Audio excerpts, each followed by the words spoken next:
É sempre um gosto estar nas conferências de Lisboa e é com muito gosto que olho para a plateia e, para além de amigos, vejo muitos dos meus antigos e atuais alunos e isto parece-me ser a demonstração do que eu repito até a exaustão.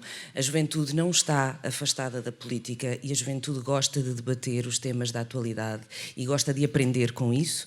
Portanto, é com muito gosto que vos vejo aqui. Isto não significa um valor no final do semestre, apenas a boa nota sobre a vossa presença. Just some words in English to welcome to our colleagues and fellow members of the panel. Welcome to Lisbon. Welcome to this session. Luís, bem-vindo também. Uma palavra para ti. Nós temos o prazer de abrir, digamos assim, a primeira sessão desta Conferência de Lisboa com o título A Guerra como extensão da Geopolítica. Depois do caos lançado pelo Fernando Jorge, o Fernando Jorge conhece-me há 25 anos, portanto eu estou habituado ao caos dele e ele está habituado à minha organização excessiva. Apenas para vos dar a indicação de como o painel funciona, nós vamos ter uma primeira parte de cerca de 60 minutos com uma intervenção, uma exposição de cada um dos oradores, fazemos o coffee break, aí sim, e depois uma segunda parte de cerca de 75 minutos para um debate, seja entre os membros do painel, mas sobretudo com os participantes e com a audiência. A mim cabe-me este papel difícil de moderar e de contextualizar de alguma forma o que é o objetivo deste tema e a forma como foi pensado para contribuir para esta conferência. Já falou aqui o Dr. Guilherme Oliveira Martins e está no programa da conferência. O mote é a frase atribuída a Clausewitz na obra da Guerra, que a guerra é a continuidade da política quando todos os outros meios falham. E, vindo eu de estudos políticos, eu creio que é importante termos um bocadinho do conceito do que é que estamos a falar. A política tem múltiplas definições, mas eu creio que neste contexto podemos usar o poder de decidir sobre a organização de uma determinada comunidade. Essa comunidade pode ser internacional, pode ser regional, nacional e subnacional. E está profundamente ligada à guerra, desde o início da história da humanidade, e nos dias de hoje parece-me ainda mais relevante, porque há a ideia de que as operações militares e que a guerra vivem de uma forma autónoma da política. Elas sujeitam-se a objetivos políticos, sujeitam-se à orientação política, e se há regras do direito internacional humanitário, regras do direito da guerra, há também princípios e valores que orientam as diferentes opções políticas, e essa ferramenta, digamos assim, da guerra e do poder militar como meio para alcançar objetivos políticos é cada vez mais utilizada em diversos domínios. Tradicionalmente, o mar, a terra, o ar, tínhamos o poder marítimo e o poder terrestre. Hoje temos o cyber e o ciberespaço e o outer space. Eu nunca sei como dizer isto em português, a não ser espaço sideral ou o espaço onde hoje a dimensão dos satélites e do potencial de conflito se adensa. E o que é geopolítica nisto é a inter-relação entre a política e a geografia, sendo que a geografia hoje não tem o luxo da definição clara das fronteiras. Elas estão cada vez mais diluídas, não só as fronteiras territoriais, mas sobretudo as fronteiras das comunidades sociais, das comunidades políticas, da interdependência económica e da forma como os Estados e as organizações se procuram adaptar a esta transição. transformação. Fazer a guerra durante o século XX e mesmo durante a Guerra Fria, até ao final da década de 90, é muito diferente de fazer a guerra hoje. E desde logo por uma razão fundamental, porque todos nós, a cada momento, temos acesso aos vídeos, às informações, alteradas ou não, do que é que se está a passar na guerra. E isso pode ter uma consequência de envolvimento das sociedades e da consciencialização das consequências das desigualdades, das disparidades da guerra, mas tem também a consequência da banalização. Porque todos os dias vemos pessoas e números e infraestruturas em qualquer área, em qualquer geografia, e passou a ser normal. E passámos a ter uma noção muito mais afastada deste conceito da violência. Dito isto, o que é que podemos debater nesta altura? O primeiro elemento, digamos assim, que eu creio que poderíamos debater, e depois vou lançar duas perguntas gerais aos nossos oradores, são estes conceitos que todos nós falamos de grandes potências. As grandes potências automaticamente afastam o resto do mundo. Existe esse conceito que eu acho que é bastante discutível, do conceito do Sul global. O Sul global opõe-se ao Norte global. Na verdade, nós estamos a colocar dentro do mesmo grupo aqueles que estão permanentemente afastados das decisões e que querem ter uma representação e aqueles que até agora ditaram, digamos assim, a ordem internacional. Faz sentido continuarmos a falar de grandes potências. Essas grandes potências continuam a ter a capacidade de agência, de influência, a capacidade transformadora em alguma coisa com uma forma efetiva ou não. A dimensão da interdependência económica muda significativamente a nossa capacidade de alianças. Nós hoje não podemos fazer, desculpem a expressão em inglês, mas também não sei traduzi-la no imediato, não podemos fazer um decoupling da China, como foi possível fazer em relação à Rússia, à dimensão energética. Desglobalização, em que sentido? As mobilidades continuam, os fluxos de informação continuam, as trocas económicas e comerciais continuam, as principais economias, designadamente a China e os Estados Unidos, e em boa parte, naturalmente, as economias europeias, beneficiam destas trocas comerciais e do livre comércio. A dimensão financeira, aquilo que se chegou a chamar a ditadura dos mercados. A competição pelos recursos naturais, não só os produtos energéticos e os minerais críticos, a água potável. A água potável é um recurso escasso e é um motor de conflitos, e a terra arável, porque as alterações climáticas, a forma como a terra é explorada, já não falando na sua dimensão da sustentabilidade, provoca alterações entre comunidades, designadamente comunidades agrícolas e pecuárias, e promove também a aquisição, lá está, pelas grandes potências e pela grande economia, de terras aráveis para poderem suportar as suas comunidades em detrimento daquelas onde as terras produtivas se encontram. Dito isto, eu creio que a guerra como prolongamento da geopolítica é a forma moderna de dizermos que a política não tem recorrido à cooperação internacional e à diplomacia com a mesma eficácia, com a mesma vontade e com o mesmo compromisso de outros momentos da história. E é isso que eu acho que faz sentido perguntar. Porquê? Porque é que as instituições internacionais e o multilateralismo são hoje questionados quando eles são um momento de representação dos vários Estados, das várias percepções e do entendimento. E com esta questão das percepções termino, porque é o meu objeto de estudo.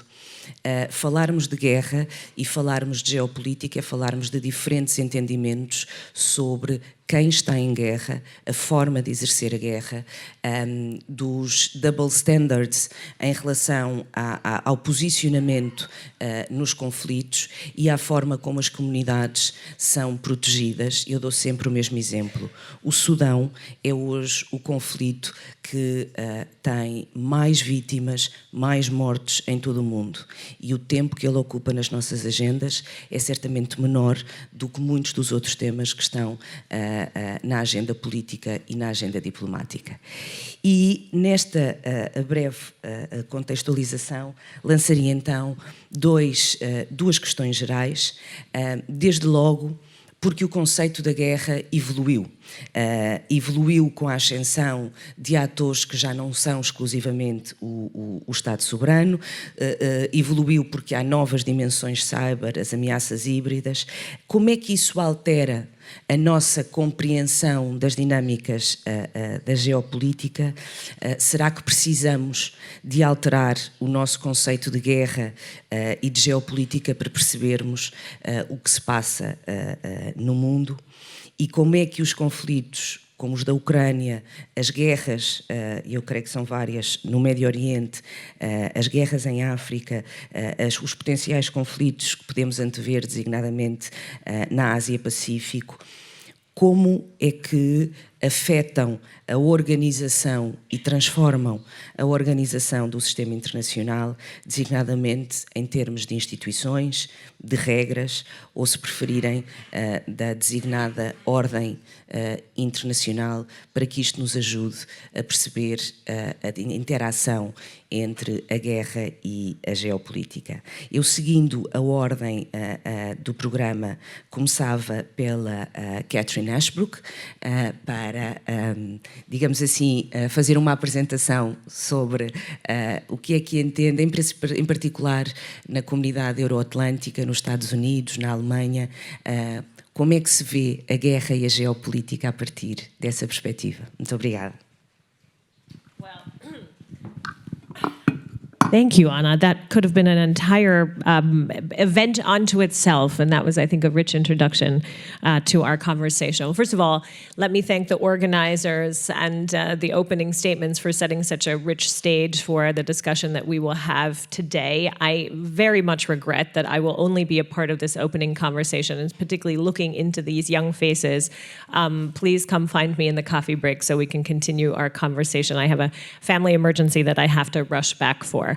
But the posing of the question, I think, is vital, and I'll give you a few points on my conclusion before I get to the meat of my piece, because I think in addition to the crises which have been so aptly described this morning, we as democracies, never mind where they are in the geographic spectrum, are finding ourselves ahead of a challenge of strategic creativity.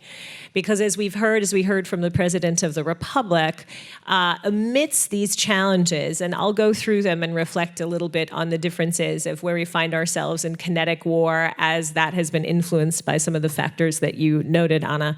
But we're finding ourselves in a moment of response that Condoleezza Rice, the former U.S. Secretary of State, describes as the 4 horsemen of the apocalypse. So our responses to this sort of multiplicity of tectonic seeming fissures that have been buffeted in their direct impact by the fact that, in fact, after, of course, the cataclysmic series of wars, we built systems around ourselves that spurred the kind of economic integration that made globalization possible. So even if we find ourselves coming to the end of the functionality of the neoliberal consensus, there's enough, how should we call it, lubricant yet around the hard edges where that interconnectivity is being exploited by different forces, but yet there is so much interconnectivity still that it offers opportunities. But what are we doing as democracies in this linkage of geopolitics and politics at home? We're submitting to nativism, isolationism. Confronted with these challenges, many of our economies are responding with protectionism, right? and of course with extreme polarization at home, because we've left our societies open for the kind of interventions that were de rigueur during the Cold War. Things like industrial espionage, interventions now of a technologically advanced nature, that's the cyber crime and cyber dimensions, but also disinformation, everything that technology has effectively accelerated. And we've left our societies open in that way. So our responses are largely passive. They're to put up barriers, and they're not strategically creative, diplomatically creative, in a way that, given everything that we know about the connection of geopolitics and politics, should empower us, in theory, to be anticipatory at what's coming at us, however you describe it, whatever you call it, the axis of ill will, the axis of the Rumsfeld analogy, I don't think is entirely apt here, but that kind of sort of more pragmatic association of countries that are set on destroying or at least weakening an international order that has been led through the democratic lens since the end of World War II. So we find ourselves in this somewhat passive moment, and part of the reason I want to look at these young faces, because I think there's great capacity for action. But let's take a step back and look at where we are in this specific issue. So despite the fact that we have these fissures that are showing themselves or manifesting in these kinetic wars in Ukraine and in the Middle East, and with the potential to spark yet another conflict, what the U.S. would consider for itself almost a two-front war in across the Taiwan Strait, so much of that has that subtext of the geoeconomic and geopolitical dimensions, which we'll discuss around or for the rest of the day, of course. And the idea that, or the moment that we find ourselves in is that we have superseded the ideological, and this is why I disagree, by the way, with the premise that we are in a new Cold War, the ideological tenets that used to divide parts of the world into so much more pragmatic geoeconomic viewpoint. So the idea that really we're in a situation where, to keep it in somewhat of a younger vocabulary, geopolitics now, at the end of this neoliberal model, basically eats ideology for breakfast. And so if Putin is, and we heard this over, of course, the last couple of days, the Russians are making advances on the Ukrainian territory in eastern Ukraine. Much of what lies behind the imperial vision and the realization of the imperialist vision and revisionist vision of the Russian head of state is also a knowledge that deep in the earth of eastern Ukraine are $12.5 trillion in raw mineral assets. Right? It's an idea also that he has an economic system at home that can't survive without the technological assets, without the microchips, without the kind of systemic advantages that others have to continue to offer to him, including China, including Iran, and including North Korea. So new dependence networks that are still based around an idea of needing to find an economic advantage, needing to find a grounding for the perpetuation of a system. You also, of course, have the kind of systems that are being perpetuated on the hybrid front, Russia's hybrid warfare, and the planning and anticipation of additional hybrid action. For instance, Russia's spy missions in Norway, where they're practicing the kind of tactics they could use if and when we enter, or if and or when we enter into a sort of nuclear heightened situation.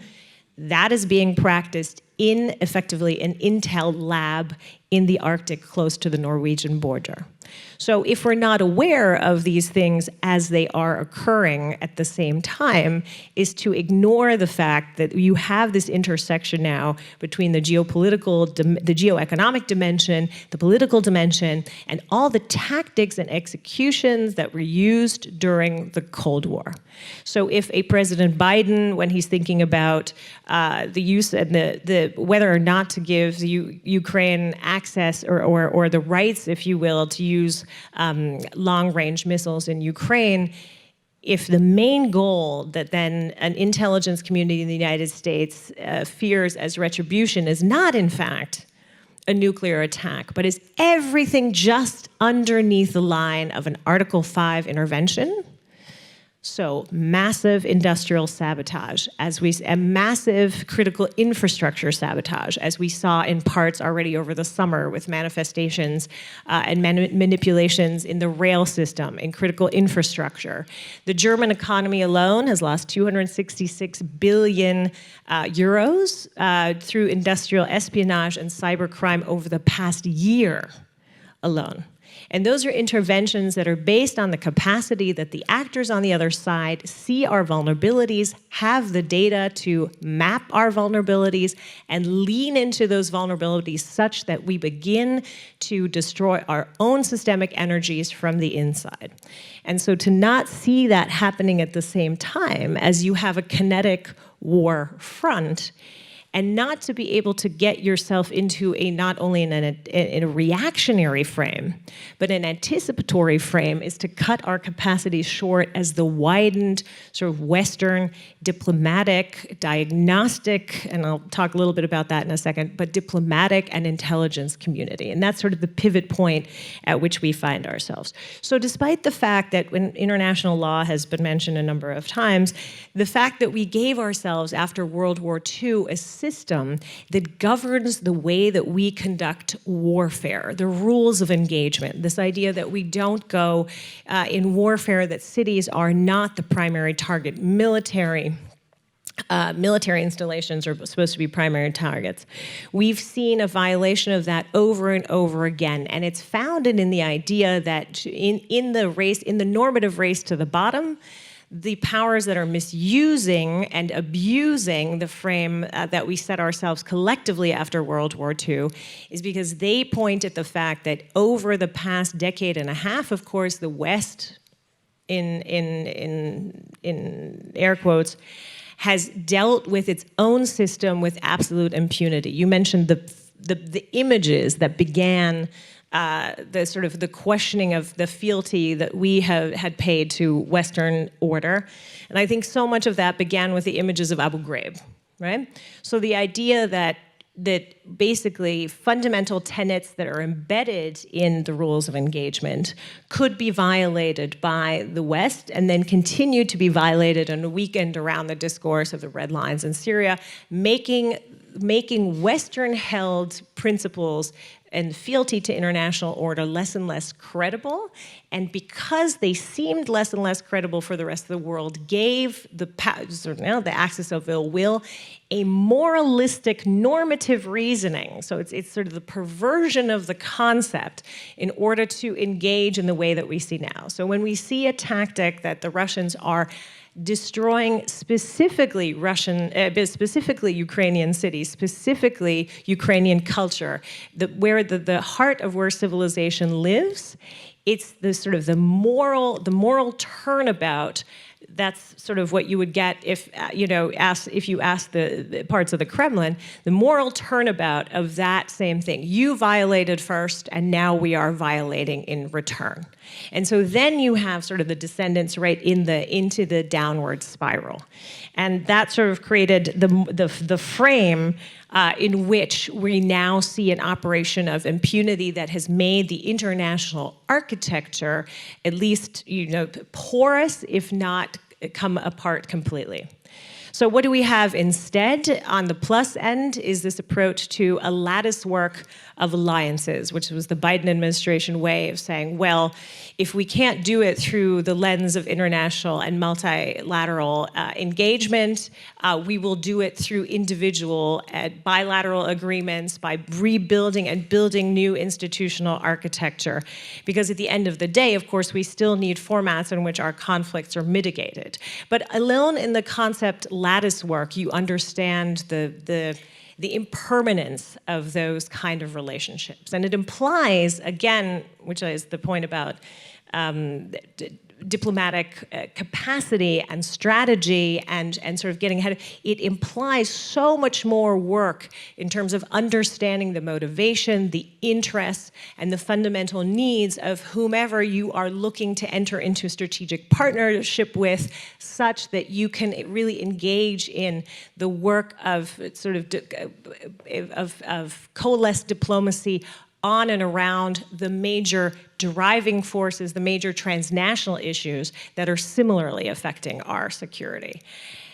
And I sort of feel, or I feel that we are not in a position in so many of our Western diplomatic services to begin to understand the degree, as I mentioned, to which corporate actors, urban actors, parts of our internal domestic intelligence composition need to be consulted, need to be brought into the anticipatory vision of a problem, into the diagnostics of a problem, need to bring the kind of data that we now need to get ahead of some of the rolling challenges that are that sort of lie underneath the kinetic expression of conflict, to be able to A, better diagnose, B, build better deterrence, C, build better diplomacy, and then ultimately out of that, build better resilience into the systems.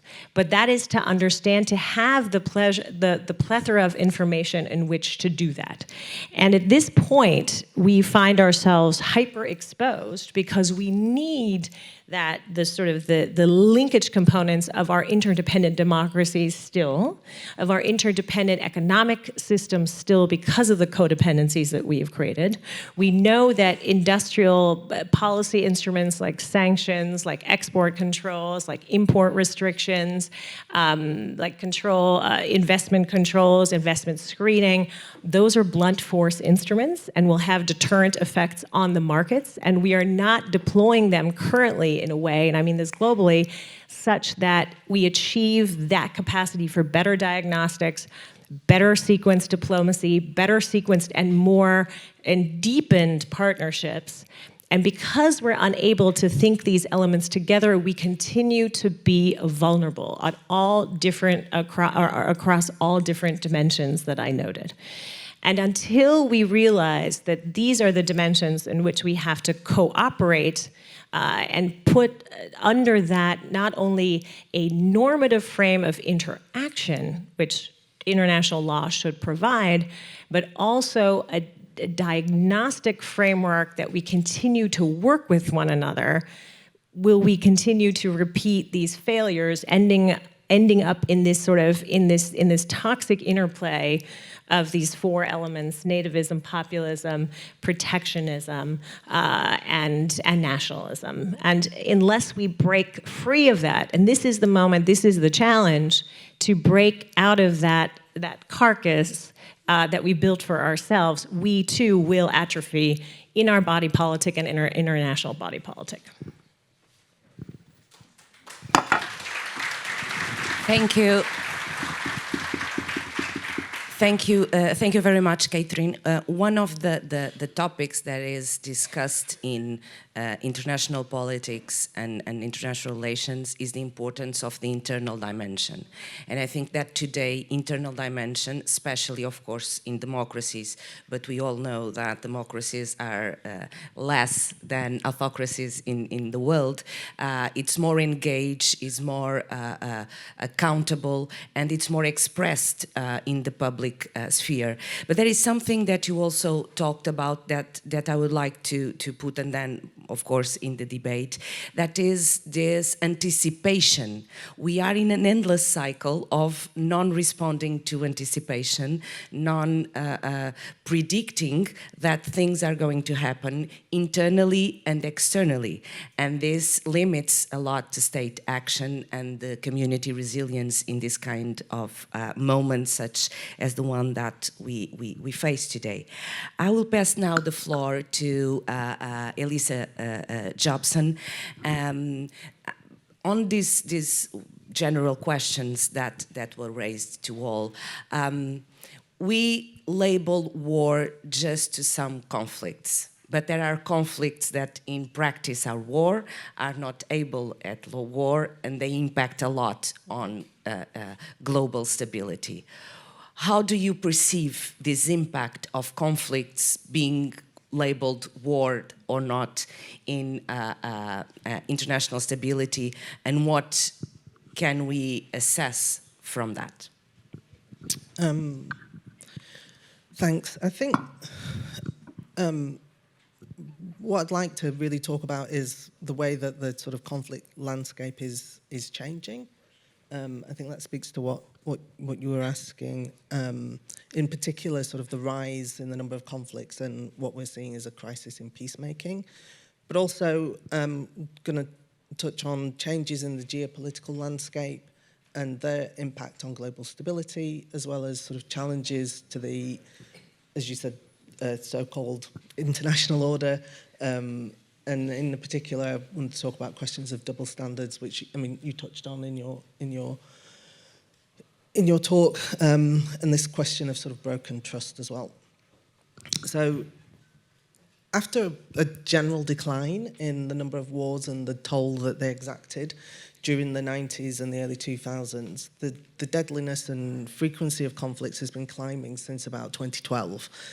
First sort of came the wave of conflicts triggered by the Arab Spring in Libya, in Syria, in Yemen, all of which are still ongoing. These spilled south, helping to set off a protracted conflict in the Sahel. Since then, we've seen a sort of second wave of major combat that's followed since 2020, starting with the Azerbaijan-Armenian War of Nagorno-Karabakh enclave, which came to a sort of very abrupt end at the end of in September last year. Also a horrific war in Ethiopia's northern Tigray region that began just weeks after this conflict between Azerbaijan and Armenia reopened. That was quickly followed by Myanmar's, the Myanmar Army's 2021 power grab, and then Russia's 2022 assault on Ukraine. And to these, we can add the devastating conflicts in Sudan and Gaza, which began in 2023. So, you know, as a crisis group is a conflict prevention organisation, and you know, for the last 4 or 5 years, we've just been in constant. I mean, crisis is in the name, but we have been in constant crisis mode, coping with the wave of conflicts that has been sort of engulfing the world. So not only are the number of conflicts rising, but they're also lasting longer, by some estimates, twice as long as they did on average a few decades ago. And as a result, the impact of civilians caught up in these conflicts is increasing. I mean, last year, more people died in fighting worldwide than in any year since the Cold War. That's with the exception of 1994, which was when the Rwandan genocide occurred. Last year, more people fled their homes or needed life-saving aid than at any time since World War II. This year, famines have been declared in Gaza and most recently in Sudan as a result of the wars that are raging in those territories. But at the same time that we're seeing this rise in the number of conflicts and the humanitarian fallout, diplomatic efforts to prevent wars or end wars are really struggling. This is what we're calling at Crisis Group a crisis in peacemaking. So in the 1980s, early 2000s, we witnessed a string of peace agreements that wound down conflicts in places such as Cambodia, Bosnia, Mozambique, the DRC, Liberia. But in the past decade or so, these deals have been much fewer and further between. I think the last sort of comprehensive agreements that we've seen were in the Philippines, 2014, an agreement that dealt with rebels in the Bangsamoro region, and then in 2016, Colombia's settlement of its decades-long civil war with the FARC. But beyond that, you know, we really haven't seen many of these sort of comprehensive conflict-ending agreements. So, and I think that this crisis in peacemaking is manifesting itself in 3 different ways. First, on many battlefronts, peace efforts are just going nowhere. In Sudan, which is incredibly underreported, but is the world's deadliest conflict and which has sparked the world's largest humanitarian crisis, the 2 rival factions seem determined to seek a military solution, and pressure brought to bear by the US, Saudis and others has done nothing to change their calculations or bring them to the negotiating table. In Ukraine, there isn't even an attempt to get the parties to the table. And for over a year now, since Hamas's attack on Israel, we've seen efforts by the US, Qataris and others to try and get a ceasefire that would end the war in Gaza. Apart from a very small pause, they've completely failed. And we've actually seen a massive escalation in that conflict, and it's sort of widening into a wider Middle East conflict.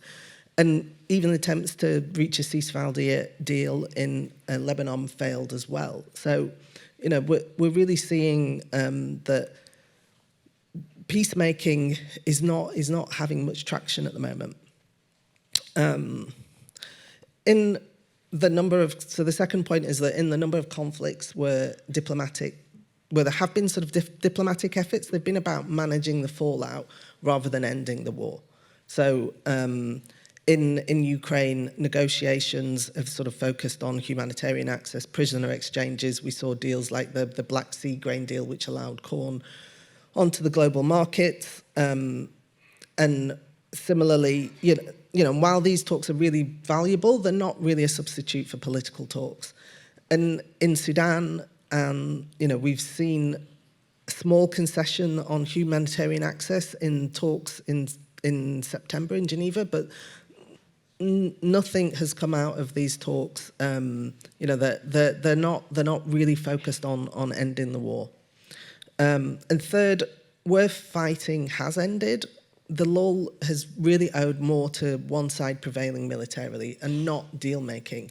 So in Afghanistan, the Taliban seized power after the US departure without having to compromise with its rivals.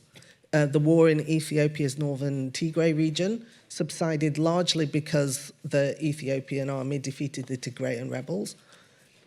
I mentioned Azerbaijan and Armenia.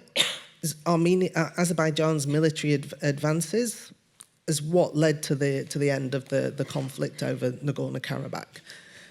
And in the Middle East and North Africa, wars in Libya and Syria and Yemen have kind of settled into sort of uneasy quiet without a lasting political track or any hope of sort of accommodation between the parties. In fact, probably the opposite is true. The belligerents, from whether they're Houthi rebels in Yemen to Libyan factions, are just waiting for an opportunity to seize more territory and power. There seems to be much less incentive, and the pressure points that the international community has and individual states have on belligerents to bring fighting to an end are not working. More leaders now feel that they can get away with pushing the lines and trying to get what they want militarily. So I think a lot of the changes that we're seeing in the conflict landscape have to do with changes in the geopolitical landscape. And at the moment, we're in a period of flux, and the constraints on the use of force really are not what they once were. So in terms of the changes in the geopolitical landscape, I think the first thing is that we're seeing much more competition, much more rivalry between the major powers. The sort of unipolar moment is gone, and Russian-US tensions are at the highest point since the Cold War. Relations between the two, which were frayed by NATO's actions in Libya in 2011, strained further by the war in Syria, and then Russia's invasion of Ukraine in 2014, have been stretched to breaking point by Russia's full-scale invasion. US-China competition is high, ramped up significantly by Trump, but we haven't seen much change of policy, except maybe in tone, under the Biden administration. And the need to counter the perceived threat from China is one of the few things that has bipartisan support in highly polarized US political circles. It's the one thing that Democrats and Republicans, whatever, across the spectrum, can actually agree on that, the need to contain China. This breakdown of Russian-West relations and China-US competition is seriously hampering the multilateral diplomacy. In most crises, even where major powers are not directly involved, they disagree on what diplomacy should entail and whether or how to throw their weight behind it. Russia has often played a spoiler at the UN, but we see at the moment that the US has done a lot to block action on Israel-Palestine. I'll come back to a minute on some of the challenges that the multilateral system is facing. I think another point to mention is the unreliability of the United States as a global actor. In many capitals around the world, there's a perception of American decline. And you mentioned it, the United States' own political dysfunction, its seesawing, it makes it unreliable. It brings a lot of volatility to its global role. And the 2024 elections, possible return of former US President Donald Trump, that really has does question how reliable the US will be going forward as a global partner and as an actor in peace and security. The third thing that we've been seeing is the influence of more assertive middle powers. A greater role for mid-sized powers on the world stage is not in and of itself a bad thing. We've seen some vital diplomatic efforts that have been made by these powers. Turkey's role in the Black Sea grain deal is one of them. Qatar's behind the scenes negotiations with Hamas, and we've also seen Saudi Arabia's efforts in Sudan. But the engagement of middle powers and regional powers complicates efforts to resolve and prevent conflicts.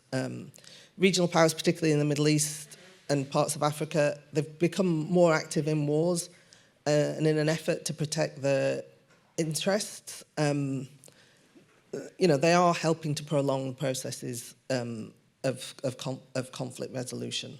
And the rise of middle powers means that warring parties can turn to more places for political, financial, and military backing. Turkish support was crucial to Azerbaijan's military advances in Nagorno-Karabakh. Prime Minister Abiy's purchases of weapons from Turkey, the Gulf, and elsewhere turned the tide in Ethiopia's war in Tigray. And foreign arms are flowing freely to the generals fighting it out in Sudan, sustaining the conflict there, and in the continued flow of arms to Israel means that the conflict there doesn't have a chance to stop. So I think another issue that I've got a couple of minutes left that I really want to turn to is this question of the international order, double standards, and broken trust.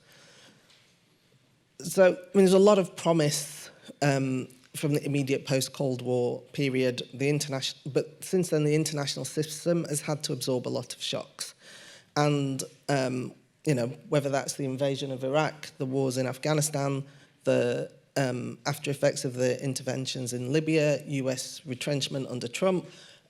Must talk about the COVID pandemic here, the war in Ukraine, and now the escalating conflict in the Middle East. They've all really sort of rattled the global order. And faith in in international institutions, in norms, and the tools that we have for ending wars and for building durable peace, it is unraveling. Faith in these institutions is unraveling. The responsibility to protect no longer enjoys support. The UN Security Council is stymied by the divisions within the permanent 5 members. International humanitarian law has been grossly violated in Gaza and elsewhere.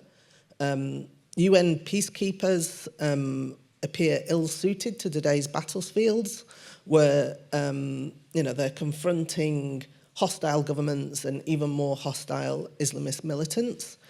And regional organisations, which particularly in Africa, have really helped guarantee peace and security, are not functioning well. The African Union member states seem to have lost faith in that organisation's role as a peace and security guarantor. And so we've got, at one hand, we've got this sort of faith in the institutional norms and tools ending wars and building durable peaces is unravelling. But the war in Ukraine in particular and the subsequent conflict in Gaza really have frayed relationships between the West and other parts of the world. I mean, frustrations at Western leaders that have deep roots in colonial past, but also in the West's own destabilising military interventions, which you talked about. But the war in Russia and the European response to Gaza have really sort of brought into focus a sense of double standards.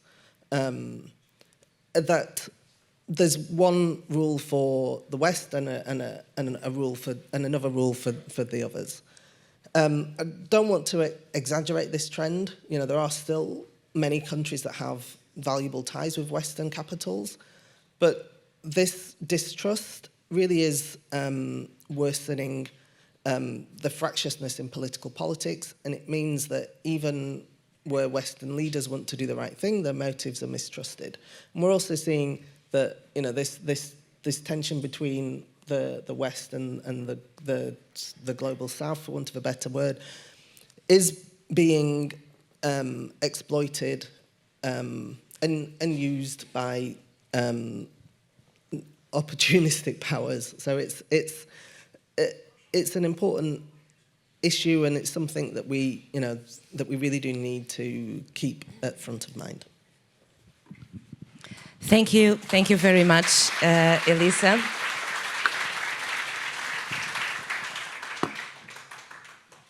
Eu gostava de salientar este conceito de crisis in peacekeeping, porque ela tem uma verificação empírica, temos menos acordos, temos menos incentivos para o processo político, temos menos compromisso com o processo de pacificação, menos envolvimento, mas é também interessante e perceber essa ideia da falta de confiança da liability nos Estados Unidos, enquanto poder que durante boa parte do século XX e durante o século XXI afirmou esse processo de peacekeeping, embora só em alguns sítios em detrimento dos outros, e de facto esta ideia dos double standards percorre todo este processo, e falou bastante, e agora faço a ponte com o Luís Tomé, falou bastante na competição entre os grandes poderes, da instabilidade que a multipolaridade traz, mas apesar de tudo isso nós sabemos que há algo que conseguimos antecipar, e essa antecipação é a competição entre os Estados Unidos e a China em várias áreas, e que tem um impacto do ponto de vista global, e por isso, lançando o mesmo repto ao Luís Tomé, como é que este conceito da conflitualidade, da guerra e, sobretudo, da geopolítica se aplica nesta relação e nesta competição dos Estados Unidos e a China, e em particular no caso da Ásia-Pacífico? Bom dia a todos.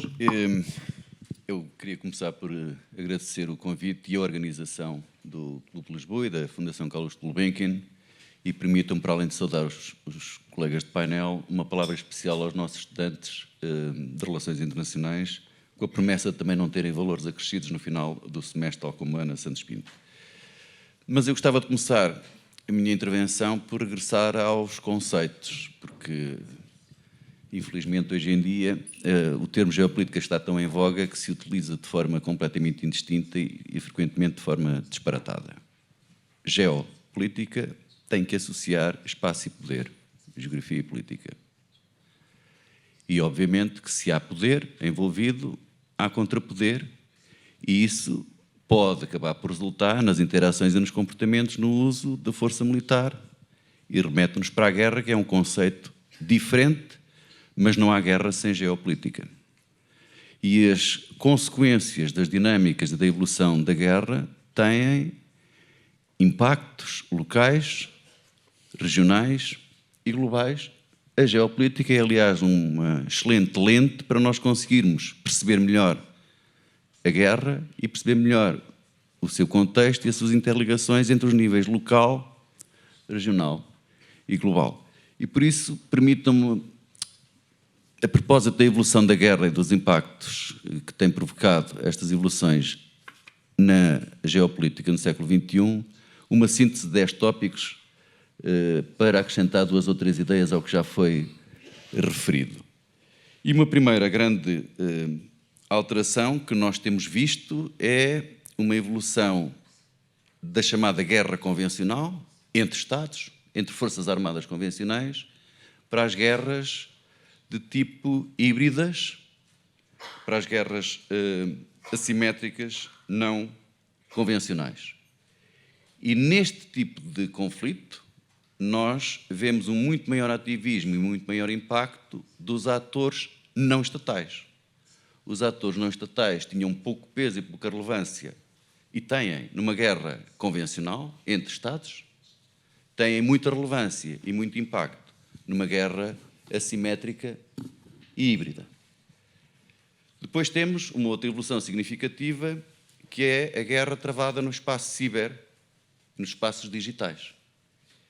Isto altera drasticamente porque permite a um indivíduo, a um grupo, a Estados, a agências, sem fazer a guerra que nós cataloguemos enquanto tal, ser muito eficaz na destruição de infraestruturas ou no roubo de dados sensíveis, na disrupção de economias, na interferência de eleições e resultados eleitorais. Uma terceira é, obviamente, o impacto brutal dos atores não estatais, grupos paramilitares, empresas militares privadas, grupos terroristas, impacto que têm tido nas novas formas de guerra e, inclusivamente, nos meios que utilizam. Drones, mísseis, etc. Depois há uma dimensão económica e não apenas política da guerra, e nós vemos como sanções, como guerras comerciais e de tarifas, a disputa por recursos críticos, que podem variar desde a água, o petróleo, até às terras raras, que tanto podem recorrer a instrumento militar, como podem ir para lá, e independentemente do uso do instrumento militar. Uma quinta são, como sempre impactou na guerra e na geopolítica, os progressos tecnológicos.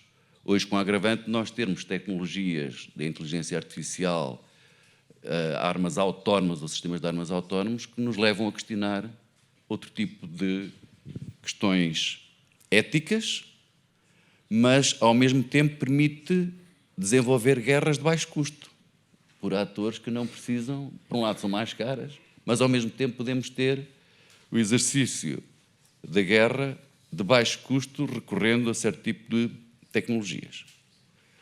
Uma sexta relação entre a evolução da guerra e o impacto geopolítico é, obviamente, o declínio dos Estados Unidos e aquilo que, para mim, é uma caracterização da estrutura de poder mundial como bimultipolar.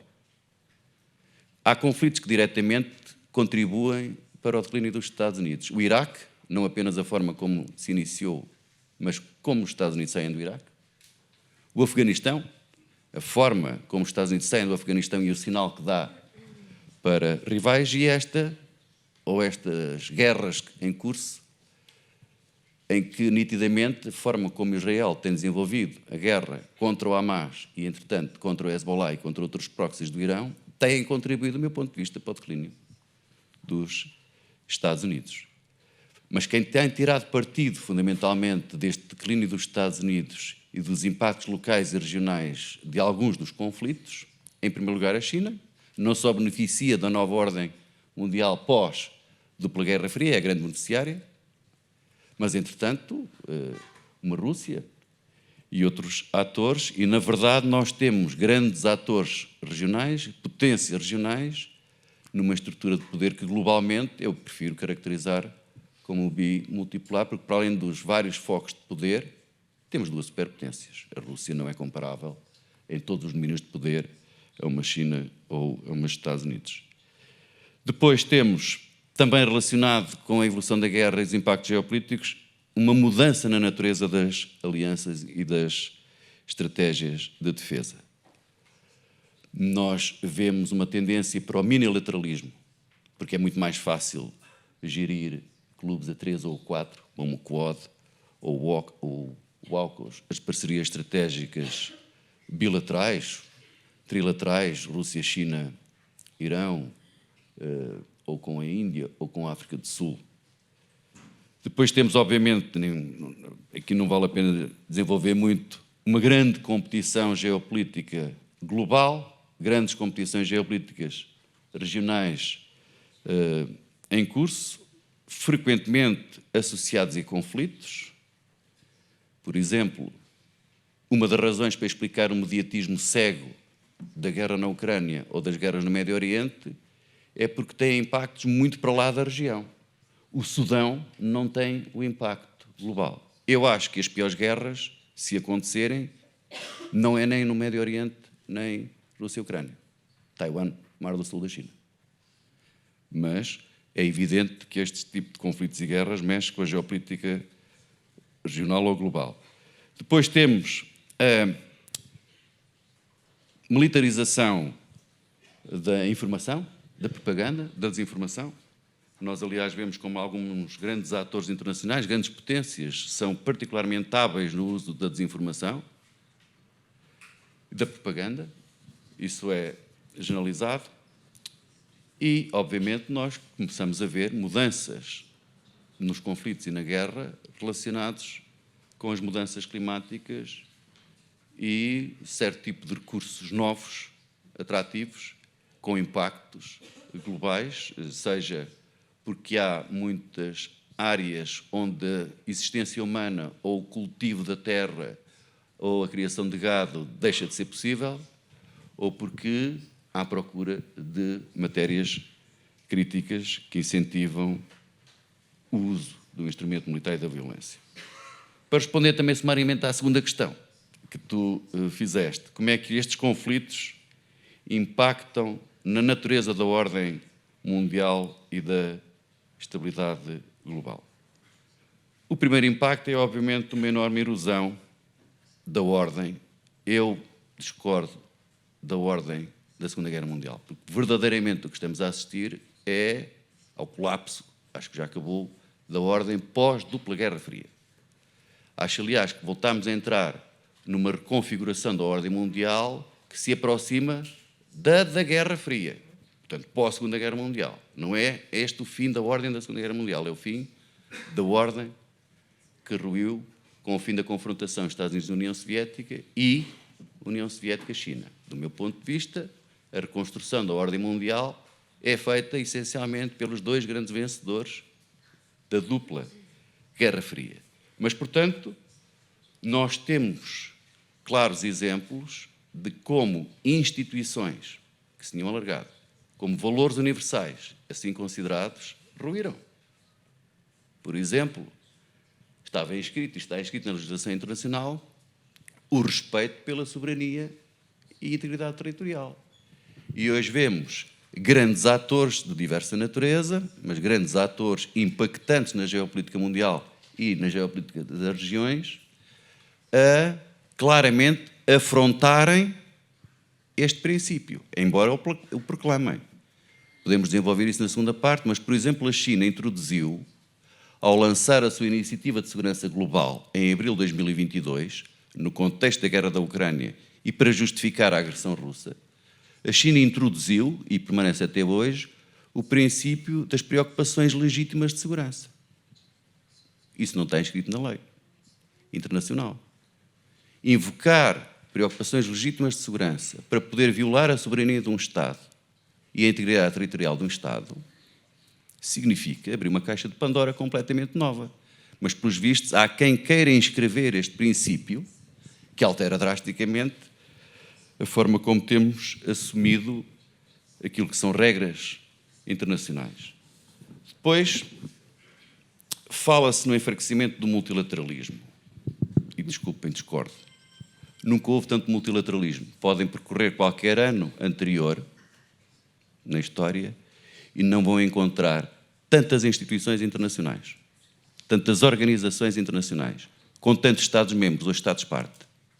O problema é o multilateralismo ineficaz. Isso é outra história. Não é a ausência de multilateralismo. É multilateralismo ineficaz.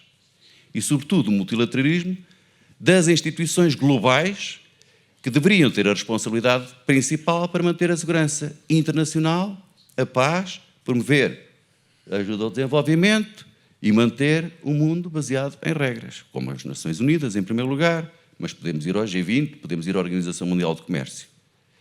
Por outro lado, nós temos muito multilateralismo alternativo ao do Ocidente. Um multilateralismo sem o Ocidente, a começar pelas organizações, instituições e quadros sinocêntricos. Vamos à Organização de Cooperação de Xangai, ao Grupo BRICS, no Banco de Desenvolvimento e por aí fora, e nós vemos multilateralismo. É diferente. Mas, por exemplo, até as nossas instituições multilaterais hoje são muito maiores, ou pelo menos com mais membros. A NATO tem hoje o dobro dos Estados-membros do que tinha quando acabou a dupla Guerra Fria. Éramos 16, hoje somos 32. Portanto, o problema não é o multilateralismo, é a fragilidade, é a ineficácia e é muito multilateralismo que aparece por oposição ao outro multilateralismo, em novos realinhamentos. E, portanto, temos também uma completa subversão das leis e normas internacionais. Acho que o Sr. Embaixador Seixas da Costa falou logo no início. Uma das mais preocupantes é, sem dúvida, a destruição completa de regimes de contraproliferação nuclear.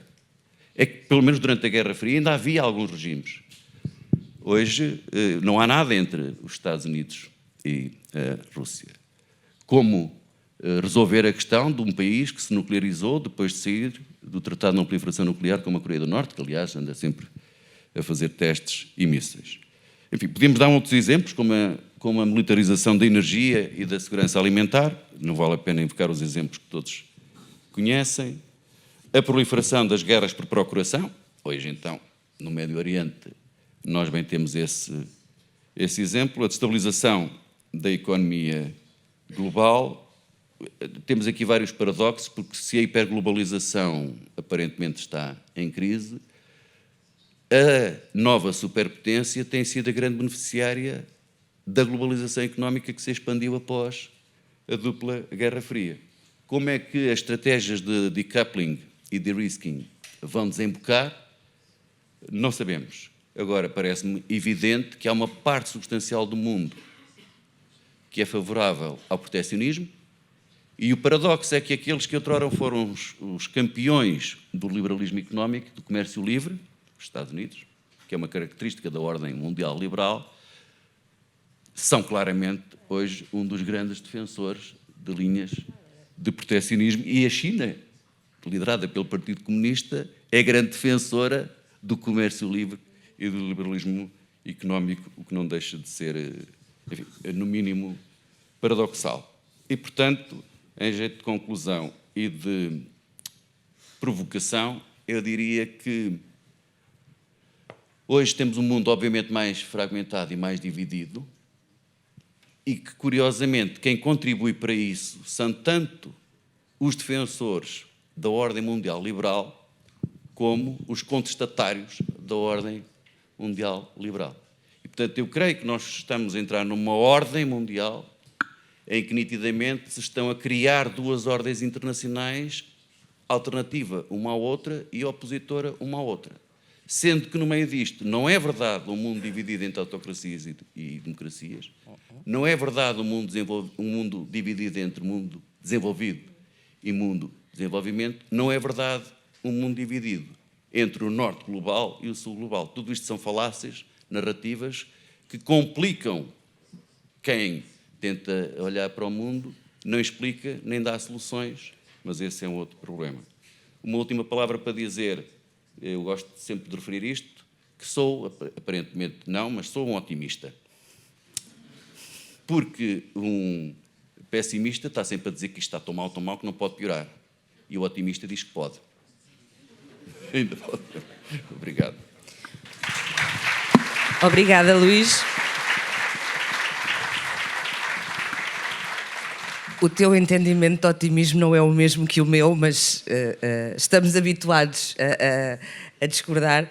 E eu passava, porque tu lançaste exatamente o gancho para a questão do proteccionismo e a dimensão comercial, e eu passo a palavra ao último orador agora nesta primeira fase do painel, ao Walter Russell Mead, que recentemente publicou um artigo na Foreign Affairs sobre The Return of the Hamiltonian Statecraft.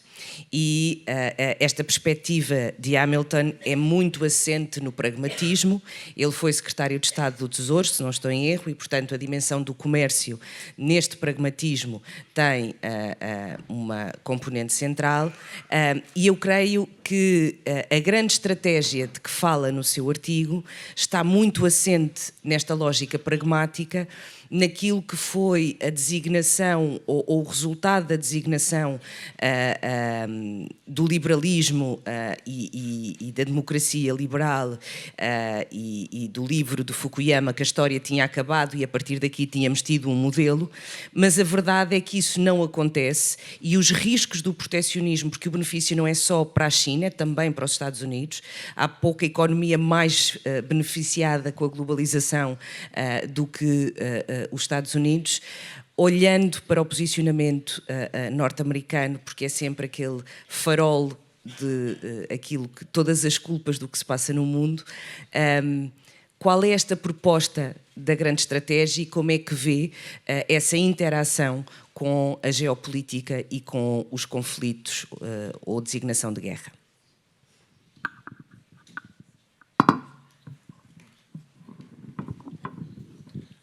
Well, thank you for the introduction and for the invitation.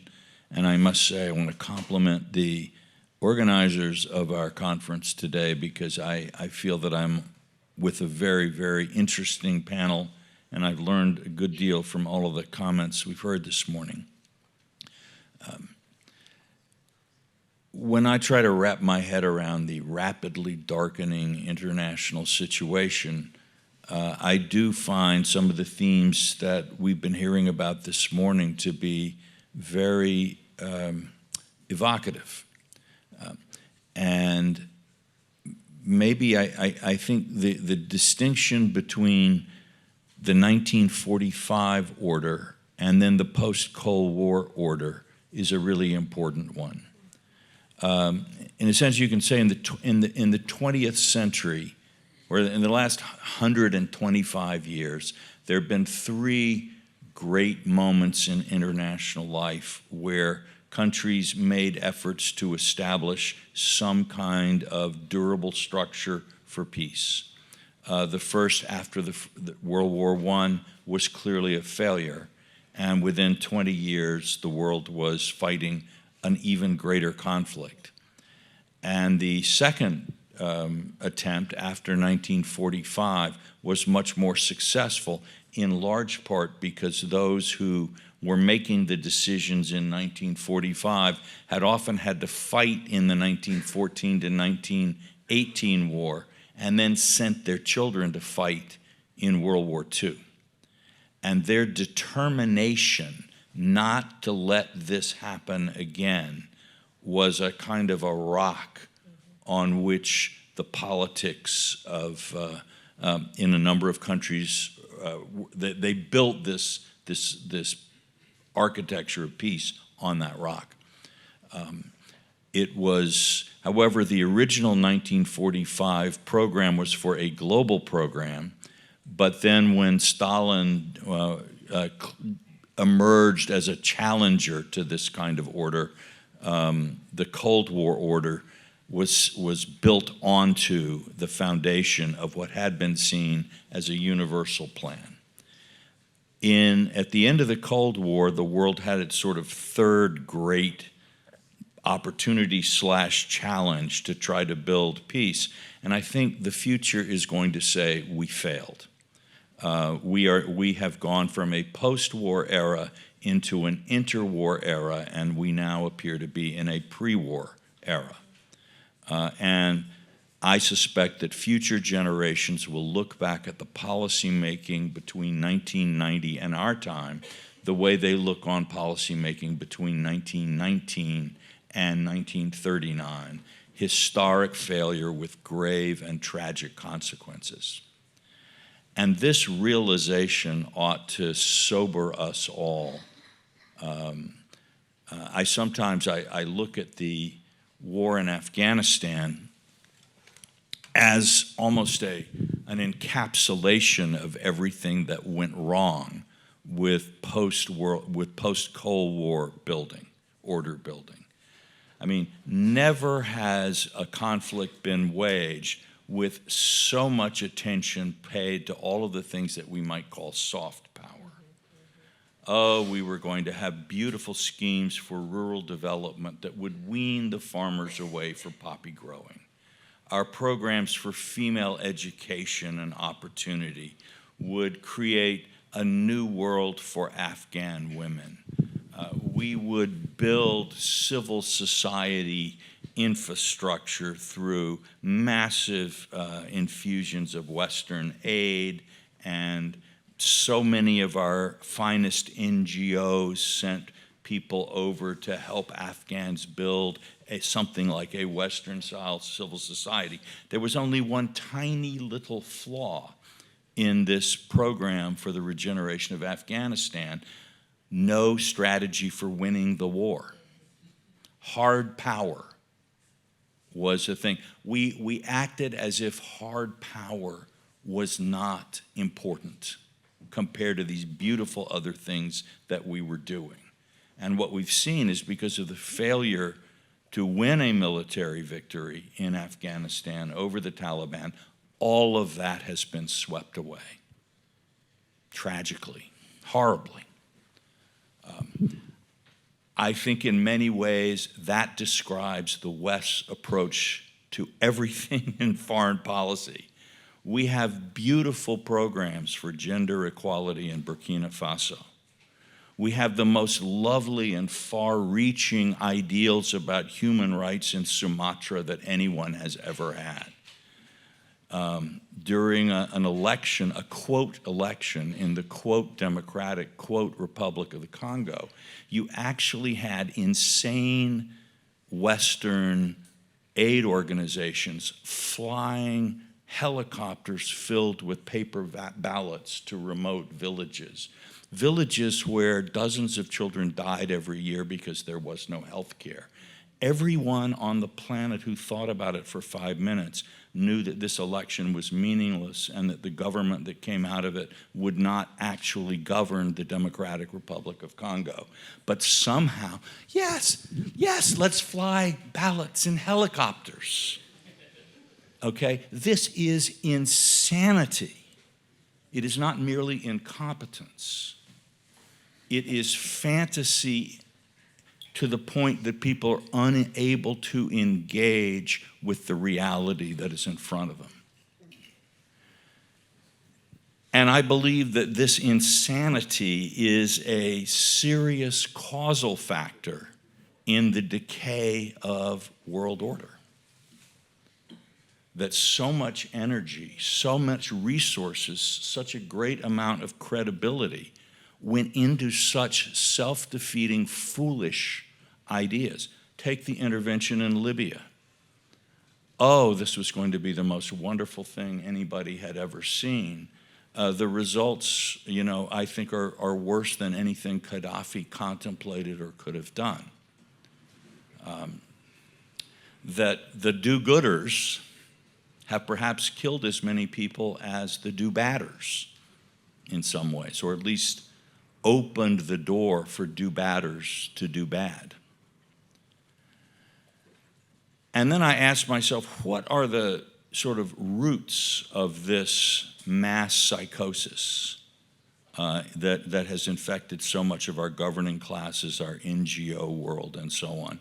And I think in many ways it's an inability to look the facts even of our current world order in the face. The 1945 international system may have hoped to achieve peace, but it was founded on, let's talk about double standards, Stalin's judges judging the Nazis in the Nuremberg war crimes trials. Stalin was a great mass murderer. The Potsdam Agreement allowed for the ethnic cleansing of Germans, innocent Germans, women and children in wintertime from Poland and the Czech Republic, something like 12 million people in horrible conditions deported. In much the same way, by the way, that the Allies allowed the ethnic cleansing of Greece and Turkey in the Lausanne Convention in the 20s. That double standards are the foundation of the order. All right? The Allies, the Americans essentially won World War II with British gold and Russian blood.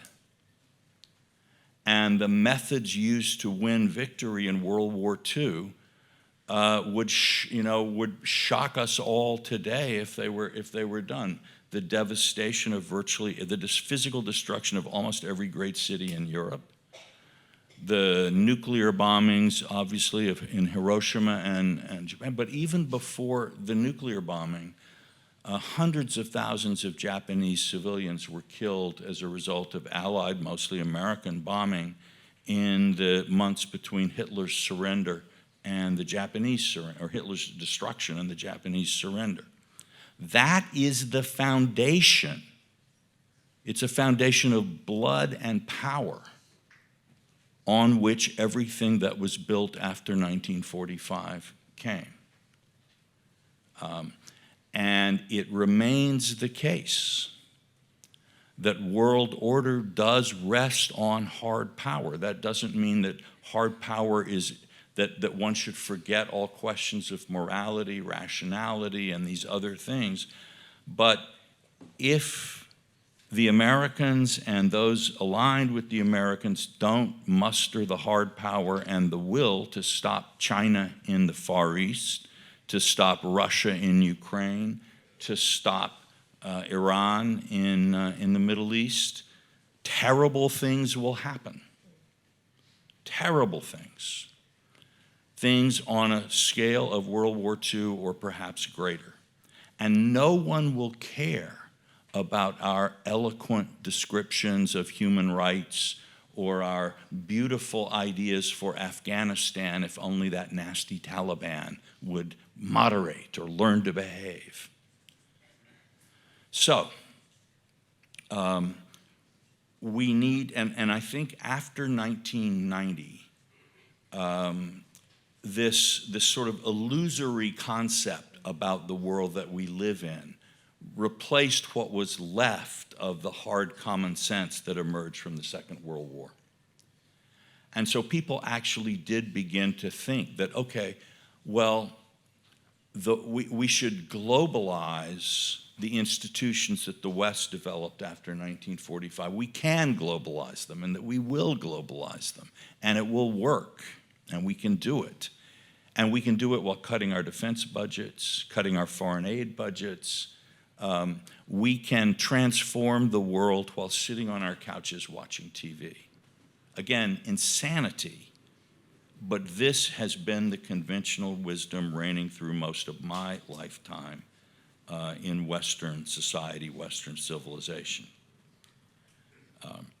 And I think what we are looking at now are the chickens coming home to roost, which is a Southern expression in the part of the country that I'm from. The chickens come home at the end of the day, and that's where you know who owns those chickens. And so the consequences of our follies are coming back to us. And I'll take one example, that China's military buildup around Taiwan, and clearly aimed at the conquest of Taiwan and its forcible integration into China, has been a public thing. There's been no secrets about it. While the Chinese don't disclose all of the details of their military spending and so on, one can see double-digit increases in the defense budget. One can see massive increases in armaments. One can see buildups in technologies that are clearly aimed at the conquest of Taiwan. 15 years ago, America and our allies had such an unmatchable supremacy in the seas around Taiwan that it was unthinkable that China could actually change the situation by military means. Today, we do not know what would happen in a conflict over Taiwan. And this has not led to deep diplomatic engagement, increases of trust. What it's led to is a crisis-focused development, an arms race sweeping across Eastern Asia. It's likely to lead to the nuclearization of a number of countries. I think the polling in South Korea says 70% of the Korean public favors their own nuclear weapons. Other countries in the region are increasingly likely to move down that path if things continue as they do. And a war in and around Taiwan, or even a Chinese blockade around Taiwan, would have an impact on the rest of us that far dwarfs anything we've seen from Ukraine or the wars in the Middle East. So, at the same time, what we've seen is a great deal of huffing and puffing in the West about Ukraine, lots of sneers about Putin. Russia is a gas station with a flag. Putin has no economy. Putin's state can't compete. They have completely outfoxed and outmaneuvered the very hapless and silly and divided West. Our leaders are of an extremely low capacity. They are not up to the task. And I say that this is not, in my view, in the United States, we do not have a qualified person running for president this time. And I look across Europe and I see something else. And so we've forgotten what the foundation of order is. And we have acted like the sort of spendthrift heirs of a family that made a fortune in business. And we spend and we enjoy ourselves and we're not interested in the business, and the business is falling apart. So I am very glad that we have young people here. In some ways, I'm embarrassed because I'm having to tell you that the past generations have completely failed in their task as much as the leaders of the 1920s and the 30s failed in theirs. And that you are looking into a world that is being shaped by that failure in ways that are clearly dangerous to you, the lives of you and your children, your prosperity, to any of the ideals you may hold, and that you are going to have to think your way and perhaps fight your way out of a trap that has been constructed for you by people with good intentions. But the fact that you are here is good news. And the fact that I think from all of us on this panel, you've been hearing a unified message. I'm sure we have various disagreements and cross currents among us. People always do. But we all see that the state of the world is going from bad to worse, that the hopes of the last 30 years have not yielded the kind of fruition that so many policymakers and others have hoped they would, and that the world is, and that change is now moving rapidly and even at an accelerated pace. What cannot continue will not continue. So you are going to have to make perhaps a fourth effort to bring some kind of peace to your time. And I wish you every possible success. Thank you.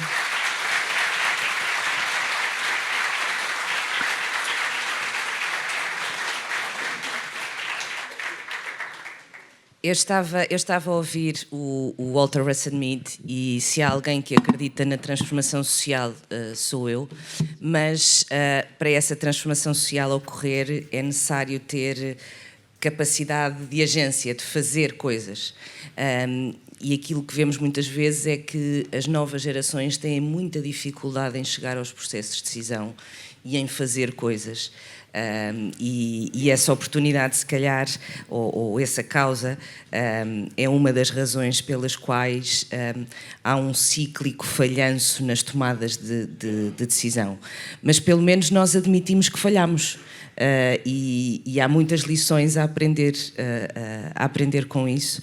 A responsabilidade da decisão é cada vez maior, principalmente com o contexto de facto sério de conflitualidade e de guerra que temos hoje. Vamos então agora dar início à sessão de debate.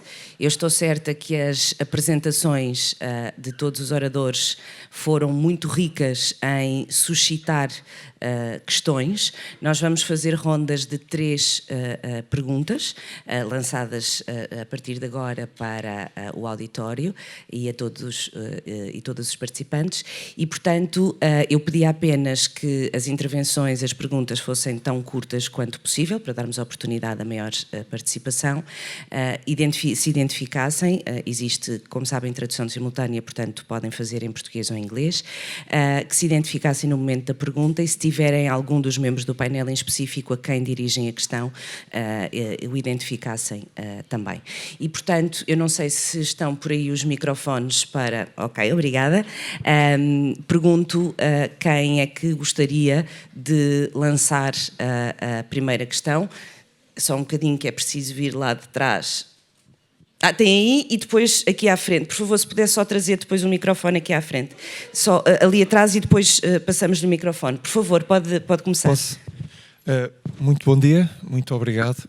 Parabéns ao painel, parabéns à organização. Eu gostaria de colocar uma questão relativamente rápida. Ouvi atentamente os oradores nas suas intervenções e vejo que estão realmente aqui reunidos jovens até 30 anos de idade, que não viveram nem passaram o que nós ainda testemunhamos, nós que temos mais de 50 anos, com as experiências e com os desenvolvimentos sociais do pós-guerra. O que é que eu quero dizer com isto? Vemos que a maioria das grandes potências que existem hoje estão desenvolvidas com a indústria da guerra, com a indústria do armamento. Hoje, continuamos a assistir àqueles 2 canais em simultâneo que o Sr. Walter Mead referiu, em que, por um lado, temos uma questão moral e social que queremos defender como sendo um princípio básico que devemos seguir, mas assistimos ocultamente à indústria, ao desenvolvimento do armamento permanentemente. Portanto, eu gostaria que o painel tivesse uma palavra para estes jovens, para lhes dizer como é que eles vão intervir no futuro, por forma a que a indústria do futuro não seja a da guerra e a do armamento, mas sim, por exemplo, a de mitigar alterações climáticas, salvar aquilo que ainda resta do planeta, em vez da constante destruição que temos vindo a assistir pelos desejos económicos daquilo que são as potências e o que querem as grandes potências. Muito obrigada. Posso só pedir o seu nome, por favor? Nuno Ramos. Muito obrigada. Pedia aqui então um microfone para a frente.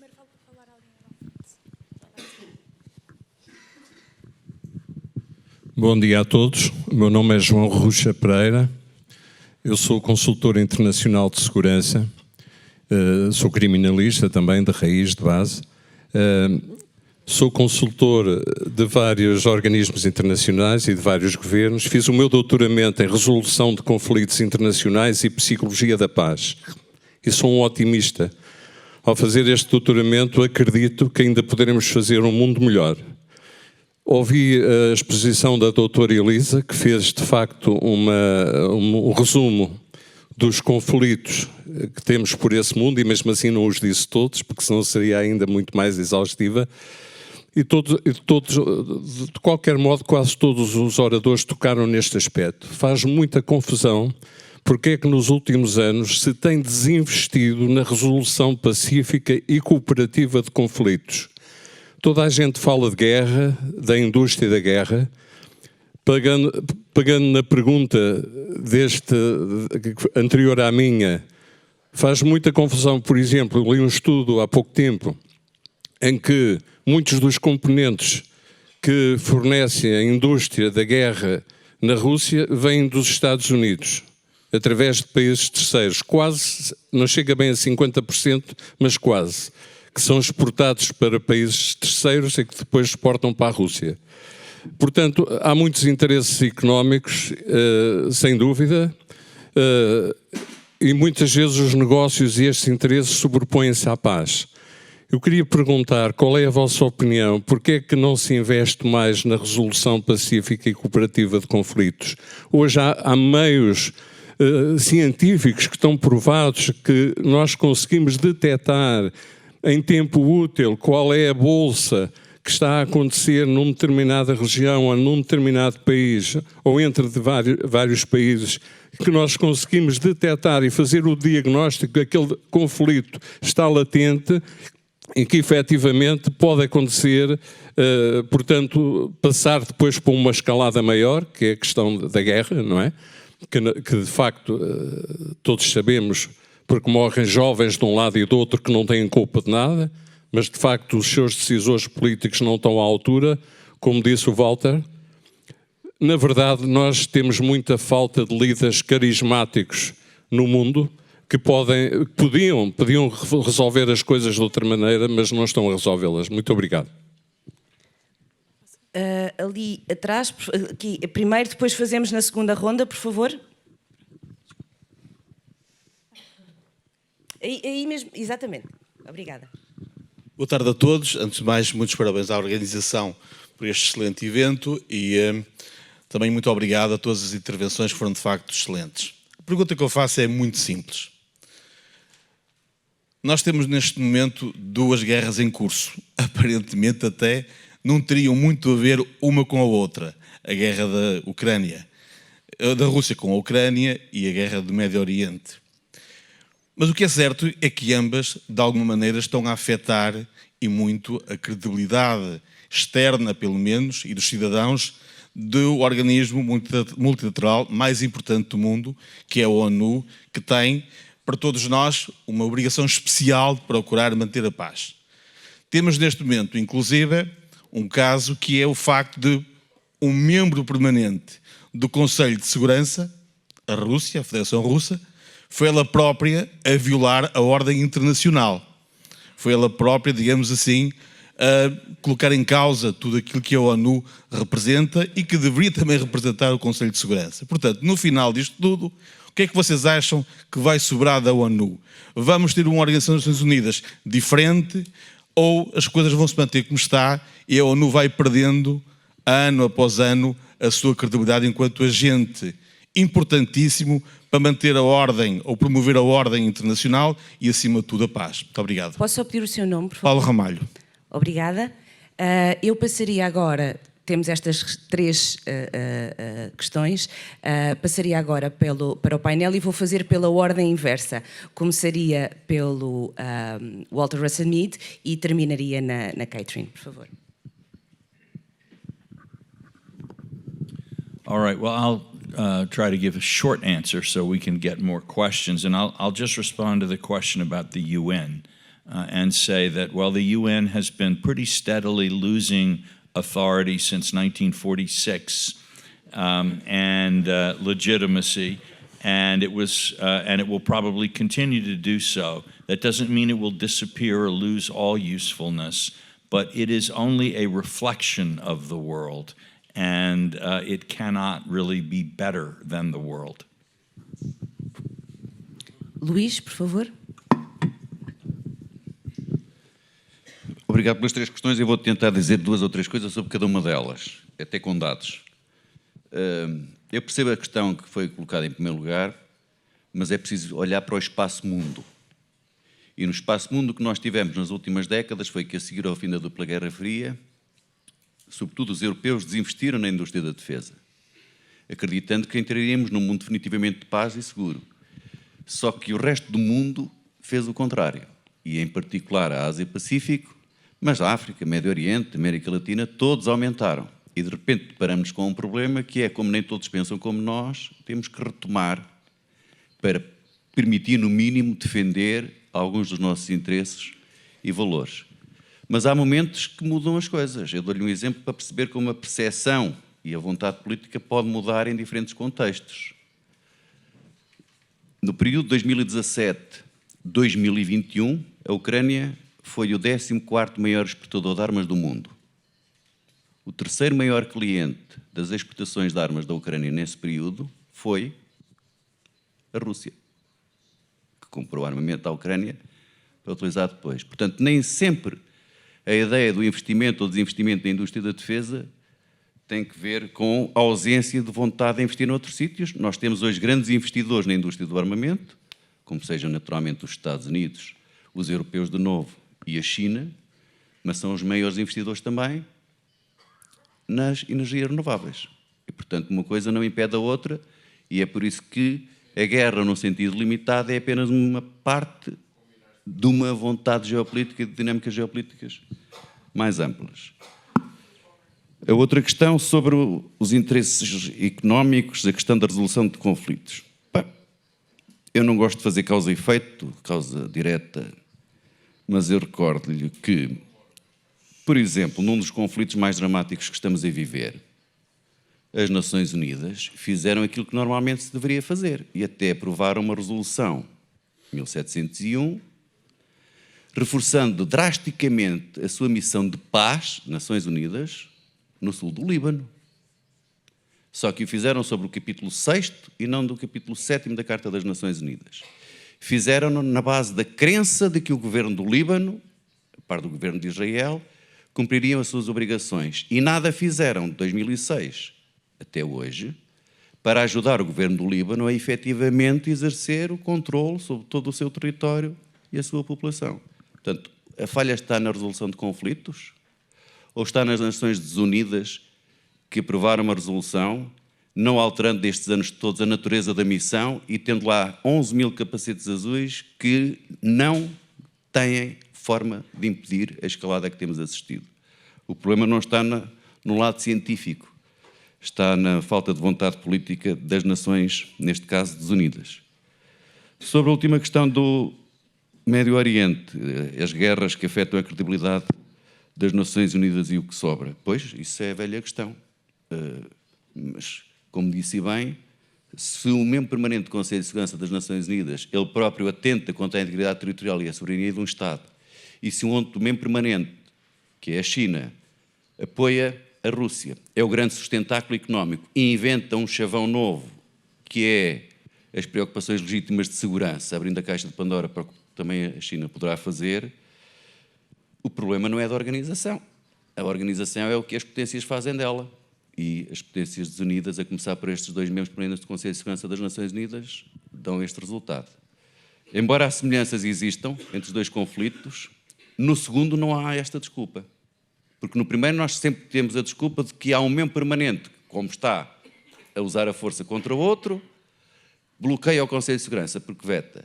Mas no outro, o que é que nós vemos? No outro, ou nas guerras no Médio Oriente. Que as Nações Unidas deveriam mudar há muito tempo é evidente. Eu acho que todos concordamos que a África tem que estar representada, deve haver América Latina, deve haver mais 1 ou 2 países asiáticos, se calhar não deve haver um 3º país europeu, mas como é que isto se compatibiliza mantendo o direito de veto? Se calhar o melhor era tirar o direito de veto a todos. Para que isso aconteça é preciso que os 5 que lá estão abdiquem dele. E, mais uma vez, o realismo choca com o idealismo. Obrigada, Luís. Elissa, please. Maybe it would be better to not have a right of veto, I think, is probably unrealistic, but I think that would be a better outcome. On a question around, why aren't we seeing conflicts being resolved? When I mentioned in my talk that, we're seeing the number of conflicts increase, and I think the bandwidth that the international community has to grapple with these is being stretched. I think another issue is around lack of leverage, or the leverage that individual states have just not being enough to move things, and then the interconnectedness of conflicts as well. And I would sort of look at Sudan in this. It is the worst conflict in the world at the moment. We don't have clear figures on the numbers of people who've died, but estimates are around 150,000, and that's probably a low estimate. More than 7 million people are displaced. Famine has been declared. We don't hear anything about it in the news. It's the conflict in Sudan is very much interlinked with the conflict in the Middle East. Lots of the players that are needed to resolve the conflict in Sudan are involved in the conflict in the Middle East. And for players like the US, which arguably have some of the most leverage in these two contests, the Middle East is more important than Sudan. So it is not using its weight to get the parties and who are supporting the warring factions to stop providing their support. So it's a complex issue in terms of why conflicts are not resolving, and as I said, it's a mix of bandwidth, leverage, and the sort of interconnection of conflicts, I think. In terms of the UN, I'm not sure that I agree that it's been on the decline since 1946. I think it's sort of had a bit of an up and down trajectory, but certainly I think at the moment it's in gridlock, and particularly if we're talking about the Security Council, that we're seeing fraying geopolitical relations, resource gaps that really are reducing the influence of the UN. Relations between Russia and Western permanent members of the Security Council have deteriorated following Moscow's all-out aggression against Ukraine. They've got worse since Gaza. Many UN officials admit that morale is low. Many member states worry that the UN is failing its core mandate to preserve peace and security. But in spite of the challenges, I think there are some things that the UN is doing well. For all its flaws, the Security Council is still available as a sort of space for major powers to make compromises when their interests do align. UN aid agencies and peace operations retain substantial and sometimes unique conflict management capabilities. And in the diplomatic realm, there's sort of still, the UN is still one venue where all states can make their voices heard on the major crises of the day. I was in New York a couple of weeks ago for the UN General Assembly, and there was the Summit of the Future. And the mood there, I think, was that the fact that there was actually a pact for the future, a declaration that came out of this summit, was something to celebrate. I mean, it's not a groundbreaking document. It doesn't chart a radical new path for the UN. But the fact that an agreement was made, especially when Russia tried to torpedo it, I think was taken as a major success. And there's a few things in there which I think can guide us to where the UN should actually think about being where we can see the UN going in the coming years. There was a call for the review of the strengths and weaknesses of UN peace operations, which is still a global and important tool, but is definitely on the rocks at the moment. I think there was an endorsement of a review of the UN's peace-building architecture, which can sort of help collegially countries work together to get resources to address their own conflict risks. The other question was on another element in the pact was around UN Security Council reform and increasing the role of the General Assembly in peace and security. I mean, we saw the role that the General Assembly took both in the Ukraine conflict and in when the war in Gaza started. And in the 70s and 80s, at the height of the Cold War, the General Assembly took on a much more responsible role in terms of peace and security because the UN Security Council was stymied. So, you know, the fact that there is a reflection on this and that it's included in the pact for the future, I think charts a way for how we can keep the organisation sort of treading water whilst we're in this sort of fractious multipolar moment. Thank you, Elissa. Cathryn? Okay, well, I'll answer the first question by saying, you know, the fundamental task of any democracy is to ensure security, physical security, and economic prosperity. And if you don't have functional, innovative, physical security that amounts to functional capacity-built deterrence, you have nothing. You know, as Willy Brandt used to say, without security, nothing else matters, is the paraphrasing.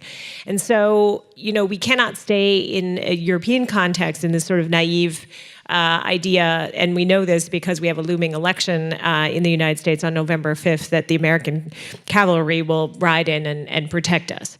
So, but that links exactly to the survival of the European economic model, because one thing is to, you know, bring together greater efficiencies in the defense sector and build in the kind of innovation that we need to see going forward.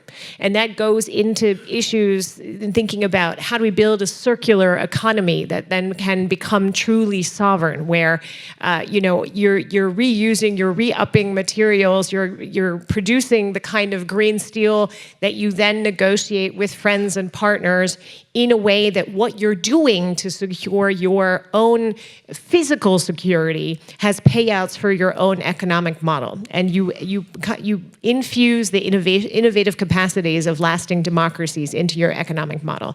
And that's sort of the subsummation of what, you know, Enrico Letta and Mario Draghi said. Pool your resources, that's the Draghi piece, right? Pool your resources effectively. And Letta's component about internal competitiveness in the market is make it work better. And I think, you know, that could go a long way, including in using the defense industry as a way to push the kind of things that are imbued with European values, but that ultimately achieve the kind of things we don't currently have, which is interoperability, interfunctionality, you know, making systems more sleek and functional. You saw some of this, by the way, in the DoD, in the way that the DoD embraced renewable energy, because speaking of Afghanistan, they realized the way that they made themselves the most direct targets for the enemy is when they were shipping fuel containers across Afghanistan. So there's innovative capacities in all of these areas that I think, you know, the basic element or the combining element of the Letta and Draghi report is there are things to be done. There is an optimistic undertone under all of those pieces of analysis. And I think that's, you know, the subsummation of that is it's go time. But you can think these things together. They're not mutually exclusive. I really liked this point about the diagnostics and the understanding of economic interest and the weaponization. All of us spoke to a weaponization of economics, a weaponization of markets, a weaponization of economic interdependence. And that just underscores, Luís noted this as well, that we need a bigger and better rethink of the role that corporations play in our international architecture. They're the seismographs of the coming crises. They're the first purveyors and harbingers of things to come with respect to vulnerabilities in the supply chains, with the vulnerabilities in terms of supply architecture, which is input materials, steel, raw minerals, critical minerals. they know so much more than any government often will know. And yet, we don't have the tools to feed that kind of knowledge consistently into, and that's why I spoke to anticipation, into a planning process that is ultimately political. The U.S. trade, the USTR has just invented, quote unquote, over the last 2 years, a new diagnostic tool called Scale Tool to at least map the vulnerabilities across the American supply chain. And so they know that 54% of American businesses would have extreme difficulties coming back from an attack on critical infrastructure. It would take 6 months to rebuild back to sort of a level of functionality, 54% of American businesses. That's a huge number. So just understanding where your vulnerabilities are through the fact that you're using data sources. By the way, you cannot do this in the European or German context that I operate in. This is Thursday at noon. There's no place you can call and get a detailed sort of report and readout of any vulnerability contingency of sort of European businesses at any given moment in time. We don't have a diagnostic tool for that, and we need it because the other side, as we discussed on this panel, is not sleeping. They're looking consistently for all the vulnerabilities, not only along global supply chains and not only along raw materials chains, but also places where they can lean in and get the kind of data, the kind of surveillance architecture that will continue to strengthen their model. And so that's why I brought in cities. There's a reason that you have a Chinese, let's start with the Americans. The harbor crane infrastructure, was blocked by the Biden administration, whereas the Germans invited a Chinese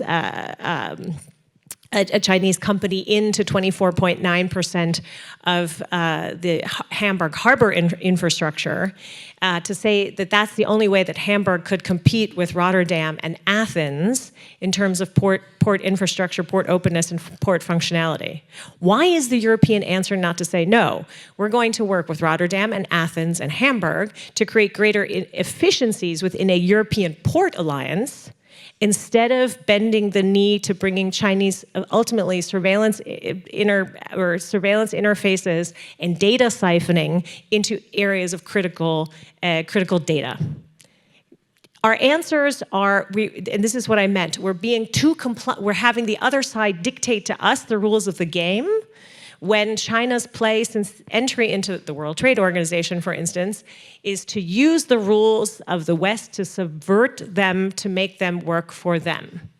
And so this is what I meant about radical creativity in the way that we do data, in the way that we gather data, in the way that we do diagnostics, and in the places in which we do vulnerability diagnostics, which is to say that national security and economic security are completely tied, intrinsically tied at this point.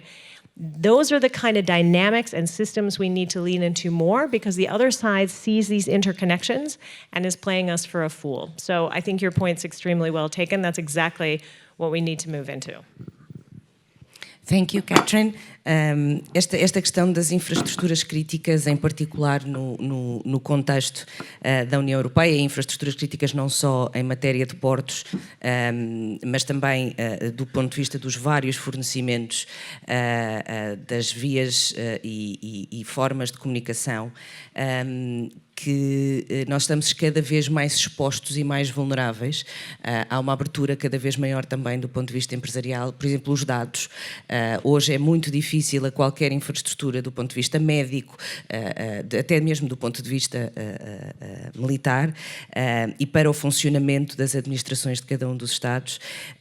Tudo isso está muito mais exposto e muito mais vulnerável, e esta nossa capacidade, eu gosto da expressão de radical creativity, na ótica da prevenção e de percebermos essa vulnerabilidade de facto no contexto da União Europeia, parece-me bastante preocupante, e a ausência dessa consensualização. Passaria agora então para a segunda ronda. Já temos ali uma pergunta e depois, ok, eu vou pedir, tínhamos ali uma pergunta daquele senhor. Exato, e depois pedi ao microfone aqui à frente.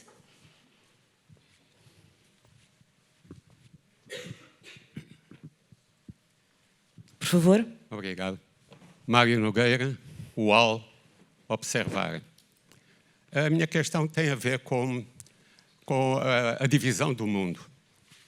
Para mim, a divisão do mundo é entre autocracias e democracias. Nós falamos que queremos defender a democracia, mas cada vez temos mais autocracias. Eu gostaria que o painel se pronunciasse sobre isso. Muito obrigada. Aqui à frente. Thank you. My name is Karim. I lead the think tank in Morocco, and I'm the Dean of a Social Science Economics cluster. It's a question for you, Mr. Mead. What you described is really what human beings are not good at, which is reform, transform in good times. And we're good at survival, otherwise we won't be here. So I think there's a psychological dimension. Answering Cathryn, your response, I don't think if advanced economies focus mostly on reinforcing their strength and working like in an engineer way of things, the collision that Mr. Mead mentioned is going to happen. I would like both of you to look at the world in different ways. You have friends. You have friends around the world.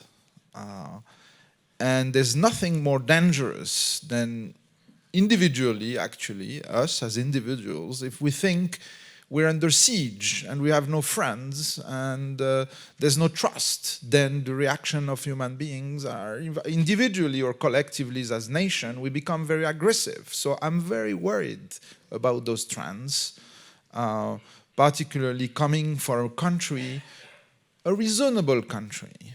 We're in an old place, Portugal. You've seen things. You rebuilt this city after an immense trauma. And I think old countries have some wisdom. We went through things, you know. There's a much longer arc of history than 1945 or the 20th century.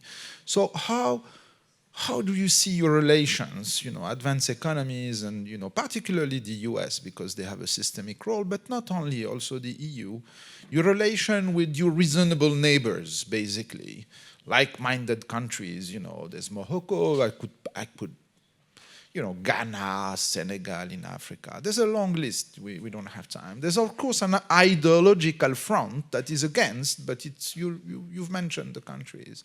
So what you would suggest something that has, you know, and for our students here, I would recommend a fantastic book by José Luis Borges, which is Chronicle of an Announced Death. I don't know the title in English precisely, but this is what you're alluding to. So can we avoid that scenario, and what are the conditions, and do we have some drive and energy in the system to correct that sort of path dependency and unavoidable accident that you're describing? So I would love to hear both of you, and of course the other speakers as well. Thank you. Thank you very much. Ali no meio da sala, por favor. Hello. I just wanted to ask a question about the future of yuan. And like, do you think that this lack of credibility and this inefficiency that you talked about can be stopped in the close future? There is a way there can be a renovation of yuan, and does this concern also the fact that 5 countries have the veto and are permanent members? And are you optimistic or pessimistic about the future of yuan? O seu nome, por favor? Matilde. Margarida? Não, Matilde. Matilde, desculpe. Obrigada. Aproximando-nos do fim da sessão, pergunto se há mais alguém, para além da Matilde, que foi a mais jovem a fazer a questão, se há mais alguém, então vou aqui a estas duas questões. Bom dia. Falou-se aqui já nas infraestruturas críticas e também nos recursos como a água. Há um país que está altamente vulnerável, quer em termos de recursos críticos, que é o seu canal de Suez, estou a falar do Egito. Os recursos críticos do canal de Suez têm uma importância enorme na economia egípcia e que está a ser imposta em causa por ataques de uns grupos rebeldes chamados Houthis, que atacam a marinha mercante civil. Começou por ser dos bandeira israelita, mas agora é tudo o que lá passa. Portanto, não creio que até agora as Nações Unidas tenham feito o que quer que seja para garantir a liberdade de movimentação dos navios pelo Canal de Suez, com impacto enorme num país de 100 milhões de habitantes. E a outra questão da vulnerabilidade do Egito prende-se com a construção de uma enorme barragem na Etiópia, que julgo que já estará concluída, e de que maneira é que isso pode influenciar o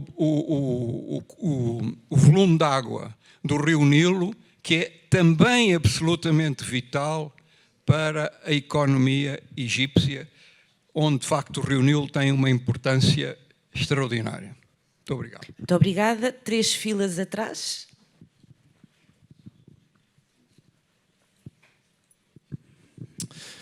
Muito obrigado, André Teixeira.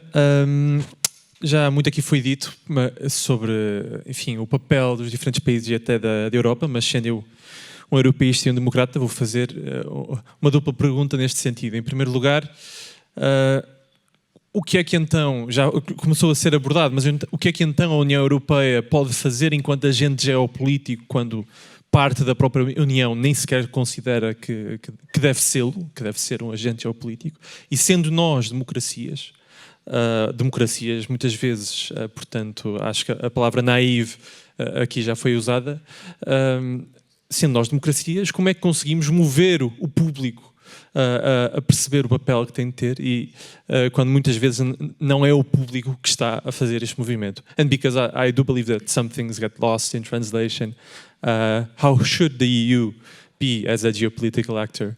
And how can we, as democracies, not losing our democratic way of doing things, convince our public that they should be doing something differently when sometimes they don't have either the privilege or the opportunity to care about these kinds of things. Thank you very much. Obrigada, André. É a última ronda. Vou voltar à ordem inicial, começando pela Cathryn e terminando no Walter Russell Mead. Cathryn, please. So it's absolutely right that we have a rise in the number of autocracies versus democracies. It's partially because democracies aren't making their pitch convincingly, and it breaks the cliff that all this breaks on is China, because as I mentioned before, if a fundamental promise of democracy is physical security and economic prosperity, the fact that the China model emerged as a non-ideological model and is in part through coercion, but also through economic ties, forcing countries in the region to its interpretation of how this might work without, in the surveillance state, I think bizarrely, given the long histories of our democracies, leads in part to the kind of numbers that we're seeing, that you have 34% of Americans who say that, they might be tempted by strongman or military rule. You have 17% of Germans, by the way, saying the same thing. And because there is a perceived failure of governance, so the execution of democracy in policy in many, many old democracies, including the United States. I'll remind you that credit rating agency Moody's downgraded America's creditworthiness not because of Trump or Biden or any given administration, because of 20 years of governance failures. So if the perception of an electorate is that democracy is, quote unquote, not working, they begin to play with this idea of autocracy or liberal democracy. And so, the greatest worry is, of course, because we've been talking about this all morning, is that the anchor of the systems that sort of begat that on a global scale, which is the United States. So, the American Navy that was willing to secure waters far away from American shores so that global trade would function and global prosperity would be lifted and democracy would be spread and whatever. When that is at a risk of being taken away, because in a program of the Republican candidate for U.S. presidency, isolationism and significant changes to the functionality of American democracy, a strengthening of the executive, an end to the separation of critical institutions, a weakening of the rule of law. Everything that you can read in Project 2025 is on the books. Then effectively the bottom drops out of the system. If Viktor Orban is, the model of statecraft for Donald Trump, then I think these are all very worrying trends. And then if you see, voter participation in a European election very high because people are very concerned, but that a large component of that goes to parties of the right that want to dismantle the system from the inside, we're in a very deep crisis of a fundamental understanding of democracy. And this gets back to, in part, the role of business and those that rely on the functionality of the rule of law, that rely on predictability, that rely on the offshoots of security that you need. So we need to get back, but this is to do hard work in public policy. And we're not doing it. And that's why I think Condoleezza's image of the sort of the four horsemen of the apocalypse is well put. So if right now in Europe, when the four freedoms are fundamental to how we function, to how our economic system functions, I'll give you that, of course, 85% of Europe's trade footprint is inter-European, and there's a strength to be had in that. The minute we begin to resurrect borders, because we're unwilling to explain to our societies that asylum policies are or asylum is a fundamental component of international law, which we will continue to protect, but we will collectively counteract misuse of asylum, and we will do it through different systems that require greater complexity, because even established parties want to go the shorthand way. We are giving in to the didactics, the language, and the functionality of populism. And we see this everywhere. So many of our public, our elected public servants are no longer willing and able to do the work that is required at this moment, which is why I think I have so much hope for the youth in this room. Because to explain that complexity, to hold people, we teach a class at the Kennedy School and leadership where we create the holding environment, to hold people through that transformation, which I think on this stage we all agree is painful and alters fundamental perceptions of self. And that's the hard work of public policy right now, which very few people are willing and able to do. But so my greatest worry is that, of course, if the United States shifts dramatically into a state of semi-autocracy, executive autocracy, whatever you want to call it, that decline will exacerbate and accelerate. And so it's worth, in the European context, reminding ourselves of what we still have, reminding and looking at the institutional changes afoot in the United States that go beyond the violations of norms that we saw in the first Trump administration, to begin to insulate ourselves as much as we can in our democracies against that kind of downward spiral. But it's vital. This gets to your question about what can Europe do.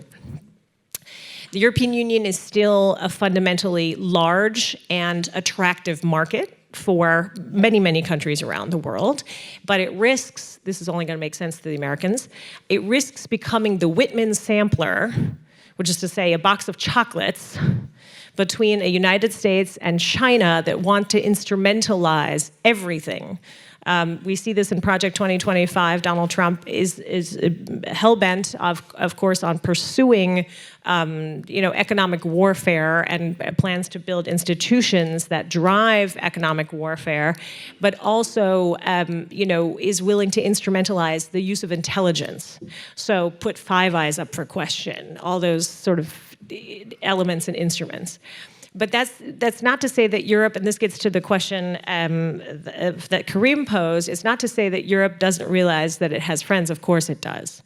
But it's doing so incongruously. So the fact that, Mercosur, that CETA, that the trade deals that were on the table are effectively non-implementable based on sort of particular interests within the European Union, it just goes to show that the member states of the European Union haven't fully understood what's fundamentally at stake here. The fact that you had Australia, South Korea, and Japan come to the aid of European countries with respect to furnishing arms to Ukraine is vital. And so I think that's when you begin to see these linkages that are necessary, but that push Europeans toward other partnerships, partially out of necessity, and partially because, of course, the moment requires it. So I think there's opportunities in all these areas, but you have to be able to seize and see the moment that we have right now and to take action. And that, by the way, and just to end on this, will require sacrifice by the Europeans, and that has yet to be communicated to the European electorate. Thank you, Cathryn. We have 4 minutes to conclude the session, so I will ask the other members of the panel to be as brief as you can. Thank you very much. Yeah. So on the question of whether the world is divided between autocracies and democracies, I think the world is divided on many different lines, and I'm not sure that division is one of the most helpful to emphasize. I mean, we see 2 fairly big democracies, South Africa, India, in a grouping with Russia and China. So I think that split isn't. You know, there is a split, but I don't think it's the most important one. And I think it also has some dangers. You know, in the Sahel in particular, if we look at if we look at that as a competition between Russia and the West, and the fact that, you know, France has been pushed out and Russia is in, I think that makes it difficult for us to actually engage in the Sahel and have positive outcomes there. In terms of the future of the UN, am I optimistic about it? I wouldn't say that I'm optimistic. I think it will survive. What that will look like, I'm not sure. But I think, to come back to something someone said earlier, that the UN can only be as strong as its member states want it to be. It's a member state organisation, and it will require the will of member states to keep it going and to rejuvenate it. Thank you. Elissa, Luís? Muito obrigado. Eu devo dizer que eu sou pouco adepto de tentar descrever uma coisa que não existe. E, portanto, essa narrativa que existe em documentos e discursos oficiais em países ocidentais de que o mundo é dividido entre democracias e autocracias é uma falácia. Eu recordo que durante a presidência Trump, e não foi assim há tanto tempo, e se calhar daqui a pouco tempo voltaremos a ter, na maioria das questões internacionais, saída do acordo nuclear com o Irão, saída da Unesco, ameaçar a sair da Organização Mundial do Comércio, enfim, todos conhecem. Nós estávamos do mesmo lado da Rússia e da China, e os Estados Unidos estavam do lado da barricada. Se quisermos hoje dividir o mundo em democracias e autocracias, onde é que pomos a Índia? O Brasil? A Mongólia, que acabou de receber o Sr. Putin. Mongólia, que é parte do Tribunal Penal Internacional. A África do Sul. É uma falácia. Não existe. Pior, acho que é ignorância dos nossos líderes insistirem nessa tecla, porque só vai fazer o jogo das grandes autocracias, Rússia e China, porque estamos a alienar, estamos a chatear, a irritar países do chamado Sul Global. Depois há aqui uma outra questão que eu gostava de sublinhar, que é, nós aprendemos que, afinal de contas, certas ideias feitas previamente estavam erradas. A de que a interdependência por si só gera paz. Não, porque quando passa da interdependência para a dependência gera conflito. Outra ideia falsa, a de que o liberalismo económico geraria liberalismo político. E o modelo chinês desmente-o. Mas por falar em divisão do mundo, eu não resisto, eu tinha prometido à Ana, em citar a visão chinesa da divisão do mundo, por palavras oficiais, e vou ler em inglês, para a tradução, não ferir o espírito daquilo que é o documento oficial em inglês. Humanity is faced with 2 options. One is to revert to the Cold War mentality that deepens division and antagonism and stokes confrontation between blocs. The other is to act for the common well-being of humanity. The tug of war between these 2 options will shape the future of humanity and our planet in a profound way. Vejam na internet, é o documento oficial em que a China apresenta ao livro branco a sua visão para o futuro, a Global Community of Shared Future. E este ano o presidente Xi Jinping disse esta frase que também cito em inglês, palavras dele, versão oficial em inglês. Every increase of China's strength is an increase of the prospects of world peace. Está tudo dito na mensagem, na visão chinesa. os Estados Unidos e os seus aliados destroem a segurança internacional, não contribuem para o desenvolvimento, só geram conflito. A China propõe Global Commons como desenvolvimento, segurança e paz. Se acreditam na divisão do mundo assim posta, acho que é um bocadinho de ingenuidade. Só sobre a União Europeia, a resposta é muito fácil. Se a União Europeia quer ser um ator geopolítico do nível global, a resposta é facílima. Em primeiro lugar, coesão, para podermos falar uma só voz. Em segundo lugar, temos mais força, inclusive força militar, para podermos promover e defender os nossos interesses e valor. Em terceiro, não abdicar dos nossos valores. E em quarto, não tentar impor os nossos valores aos outros. Obrigado. Obrigada, Luís. Walter, you have the responsibility of closing this panel, so please. All right. Well, let me talk about friends and friendship because I think that is a good note to end on and is intellectually important too. The U.S. as a sea power is in some ways following the British tradition of trying to build a global system based on freedom of navigation, free trade, and so on, and a balance of power in key regions of the world. And you can see a lot of continuities in American foreign policy after 1945 with British foreign policy before that time. And a lot of differences too. We haven't, for example, conquered India, although there's some Indians who think we would like to, I believe. And one of the things about a sea power versus a land power is that actually alliances and partnerships are integral to the concept of sea power. So if a country in Asia in the 1930s and 40s, Japan, is trying to dominate the region, the sea power doesn't want that to happen, and so has a natural community of interest with smaller powers in the region that don't want to be eaten up by the big one.